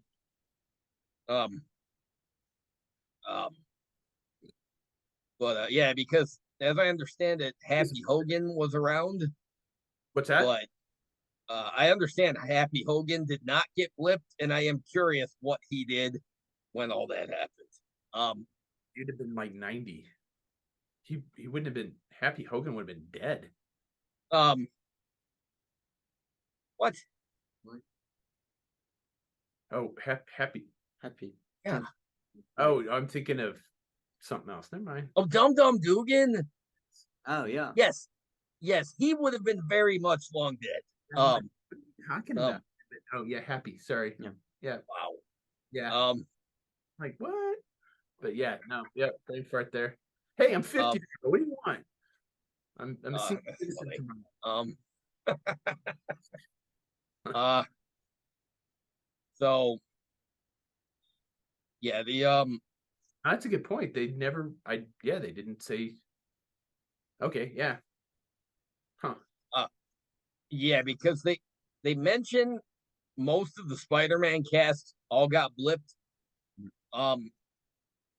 But yeah, I don't know about Happy Hogan.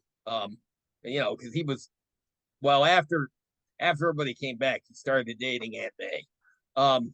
But yeah, the have you have you watched Secret Invasion? Are you watching that? I am. I'm watching it solely because I've been waiting a very long time for Nick Fury to have his own little camp. So he's got his own little show, and I'm happy about that. But as for the content itself, I don't know. I just watch it. I don't think about it too much. Haven't watched the last. I didn't see She-Hulk. I didn't watch Miss Marvel. And yeah, Secret Wars. I am not a fan of the Skrulls at all. The Skrull and that whole war with the Skrull.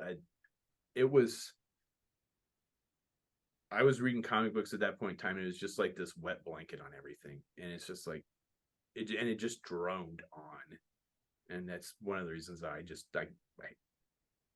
and then yeah, once that was over, then Secret Invasion came in. I'm like, oh my god, when are we gonna leave these guys alone? I don't fucking care. Well, then my recommendation is don't watch the Secret Invasion television series, because if you don't like the scrolls on the page, yeah, you're not gonna like this either. The Secret Invasion show remind me of the Falcon and Winter Soldier show. Stuff happens with characters I care about, but I don't care about what happens during the show. I can't find it interesting. The photography is not good. The story is so, but I like the characters. But during Falcon and Winter Soldier, I only like the moments where they were like bro movies time, and you can see but I'm not sure I'm gonna watch the rest of the Secret Invasion because I'm gonna miss it while I'm in the US. I'm gonna watch it maybe by the end of the summer, but By that time, there will be Ahsoka on streaming. So Yeah. yeah, maybe I won't watch it for a certain time. We'll see. But I'm not too big a fan of the show. There's not too many shows, Disney Plus shows that I really like, Marvel wise. I like Loki. Yeah. That's it. What do we have as Marvel shows on Disney Plus? Hawkeye. Yeah. Okay, I liked Hawkeye. I Yeah. like the fact that it was in New York. It was I It did was like a that. street level superhero. It was cool. Yeah, that series, I watched it when it was on initially, and then earlier this year, I rewatched the whole thing with my kid. I still have no desire to go to New York City, but if I'm gonna go, I'd like to go at Christmas time because that movie did a really good job showing us New York City at Christmas time. I mean, I've seen Home Alone 2, Lost in New York. That did not glorify New York at Christmas time like this show did. So if I'm ever gonna go to New York City, probably not, but I'm going at Christmas time. So in that show though, Rogers the musical, Yeah. they that that song, I could do this all day, makes me want to punch my television. And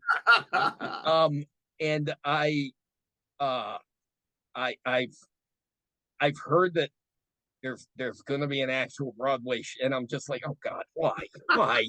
Yeah, it was played for laughs in the show, and I remember. Hey, that's a good idea. We should do that. Yeah. Yeah, that's a great idea. I remember in the closing credits of the final episode of Hawkeye, the mid credits thing comes up, and all it is that song, but it's from beginning to end, and I'm just like, God, why? Because I kept expecting like something to happen to interrupt the song, and nothing happened, and I'm just like, oh God, there should have been something to interrupt that song. But I have watched all the Disney Plus shows. Most of them are better the second time through. WandaVision was better the second time through. Oh, we was yeah, cool. we watched WandaVision Yeah, too. I liked it. But that was better the second time through because the first time through, you got the whole running mystery about what is going on. And once all those questions were answered and you go back and start at the beginning, I'm like, all right, this makes more sense. But Loki was a decent series that I'm not sure needs a second season. I'll watch it, but I'm not sure it needs it. And I did watch Falcon and the Winter Soldier, but I'm all in on Sam Wilson, as Cap's like second in command guy. I love the character and I like the way he took over. Soldier fan. I remember reading the comics when they came out, and I'm like, this is a way to bring somebody back from the dead. Because there used to be a saying that only two people stay dead in the Marvel universe: Bucky Barnes and Ben Parker, and or Uncle Ben. So when they finally brought back Bucky Barnes from the dead, I'm like, this is the way to do it. And well, I love those comic books. The art was fantastic. The storyline was amazing. It's Brubaker. Yeah, I don't remember. No, it's not. I don't remember who did the art on it, but it's great. I think it was Brubaker. I'm pretty sure it was. I couldn't tell you. Could not tell you, but it was my little fly catcher down here trying to catch flies. But it was just an amazing arc, and that was one of the few times that I bought Captain America comic books was to read that. Well, and they did the smart thing by bringing the Winter Soldier into the sequel movie. Well, I like the Falcon. I was surprised they brought it in so quickly. Yeah, but it was one of the It's maybe my favorite MCU movie, The Winter Soldier. It's almost not a superhero movie. It's more like a espionage movie. Yeah. I was gonna say it's a spy thriller, and I love that stuff. Earlier today I was watching Mission Impossible, the 6th one again. I haven't seen the new one yet. I forgot that's out too. Emily wants Yeah. to. She hasn't even seen any of the other ones. I'm like, oh, we need to see the other ones first. And there's no way I'm going to get her to watch 6 movies before we go. And you can see it. forget at least the first 2. I know. I mean, I like the first one. I really like the second one. Really? Ew, really? Ew. Hey, John. Yes. It's tacky. Oh, Are you? like Wait, I like this. you're sure you're talking about the same movie? Right? Yes, with the villain that was the villain in GoldenEye. Sean Penn? No, No, pas Sean Penn. Sean Bean? Sean. Yes, Sean. No. Is he? No, it was Doug Ray Scott in Mission Impossible 2. Because in GoldenEye it was Sean Bean. Yeah, it was Sean Bean as the, what was he, 006? Yeah, 006. But Maybe I'm thinking of something else. Then I don't know. But I liked. I don't even remember who was the villain in Mission Impossible 2. It was the. I remember the It was the same sequence theme. with the. It was the same theme. It was Yeah. the agent had gone bad. Yes. yeah, I'm only certain. Yeah, that's a fair point. Yeah, I'm only certain about who played the villain because last month I started rewatching the second one and I got about halfway through and I'm like, you know what? Now I remember why I didn't like this movie in the theater either. So I didn't finish it. But the third one's great, 4th one's better, 5th one's phenomenal, and the 6th one is fucking epic. So I really can't wait to see the new one. Like I said, there's no way I'm going to get Emily to see 6 movies. Also, before she can start by the 3rd one, and then it gets better and better. Well, I was gonna say maybe get her to start with the 3rd one because the 3rd one introduces a character that introduces a couple of characters that become ongoing players. So But, I say, Imes is phenomenal, and he was already in it from the first one. well, yeah, he was, but because Michelle Monaghan as Ethan Hunt's wife is introduced, and she keeps popping up, and then Simon Pegg becomes a regular character after that movie. So I say get her to watch Mission Impossible 3, watch Ghost Protocol, watch Rogue Nation, and watch Fallout. Because yeah, I honestly think as a recap for the first, I think you can skip the first 2. I mean, I like the first movie, but I like those first movies. Although, granted, I watched the first one. I don't know, maybe last year, and I'm like, it really didn't age that well. No, it didn't age that well. The scene with the TGV Eurostar and so forth. Yeah. So I mean, the train scene is awful. Yeah, I'll give you some of that. That it didn't age well, but and I like the the reference to the old TV show too. Yeah. Well, see, I think the first one is worth watching because of that. It does reference the TV show, and it does set the precedent for the character that Ethan Hunt is, but there's not much that'll date a movie faster than the technology in it. And for a movie that was released in 1996, the technology in there reminds me of like 1989. And I'm just like, as soon as that movie starts, and the plot gets going, I'm just like, it's one of the man. I'm like, man, what year was this made? Shit, it was like a Cold War movie. But man, I love Cold War movies. I mean, I just made a Firefox custom. So, and that's true. That movie, I watched that recently. That did not age well. I remember loving that. Firefox? Yeah, Yeah. that I never watched that movie before. I tried to watch it last year. I rented it on Amazon, and I got halfway through, and I'm just like, "Ooh, what the hell was the big deal with this movie?" it was when it came out, but yeah, I did not. I tried to watch. I watched it. I think it was in Ukraine. I think it was in Ukraine, and tried to watch it. So I was, learning Russian, and I like watching movies that have Russian speaking parts to see if I can understand what they're saying. Like Iron Man 2. Yeah. When I bring Ivan Drago into the factory and he starts getting on the computer system, I just fucking lost it when he's what he said, because I understood what he said. And because he said that their computer system was shit. And I understood that. So I watched that Firefox movie to see if I could pick up some of the Russian, and I'm like, man, I remember loving this as a kid, and it just did not age well. I mean, it does happen.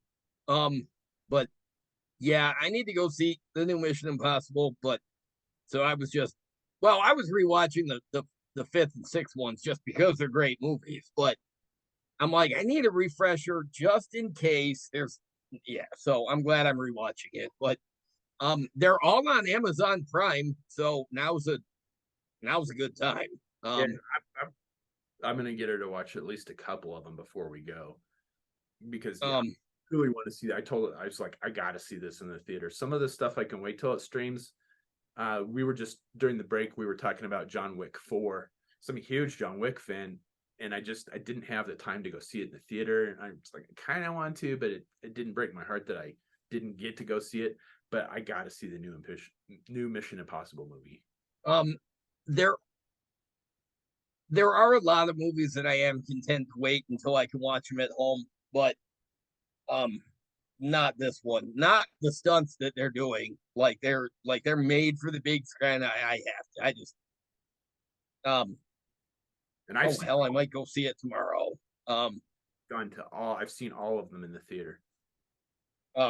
Yeah, the fifth one, Fallout, or the sixth one, that's the only one that I missed in the theater. But yeah, I think I might go see the new one tomorrow.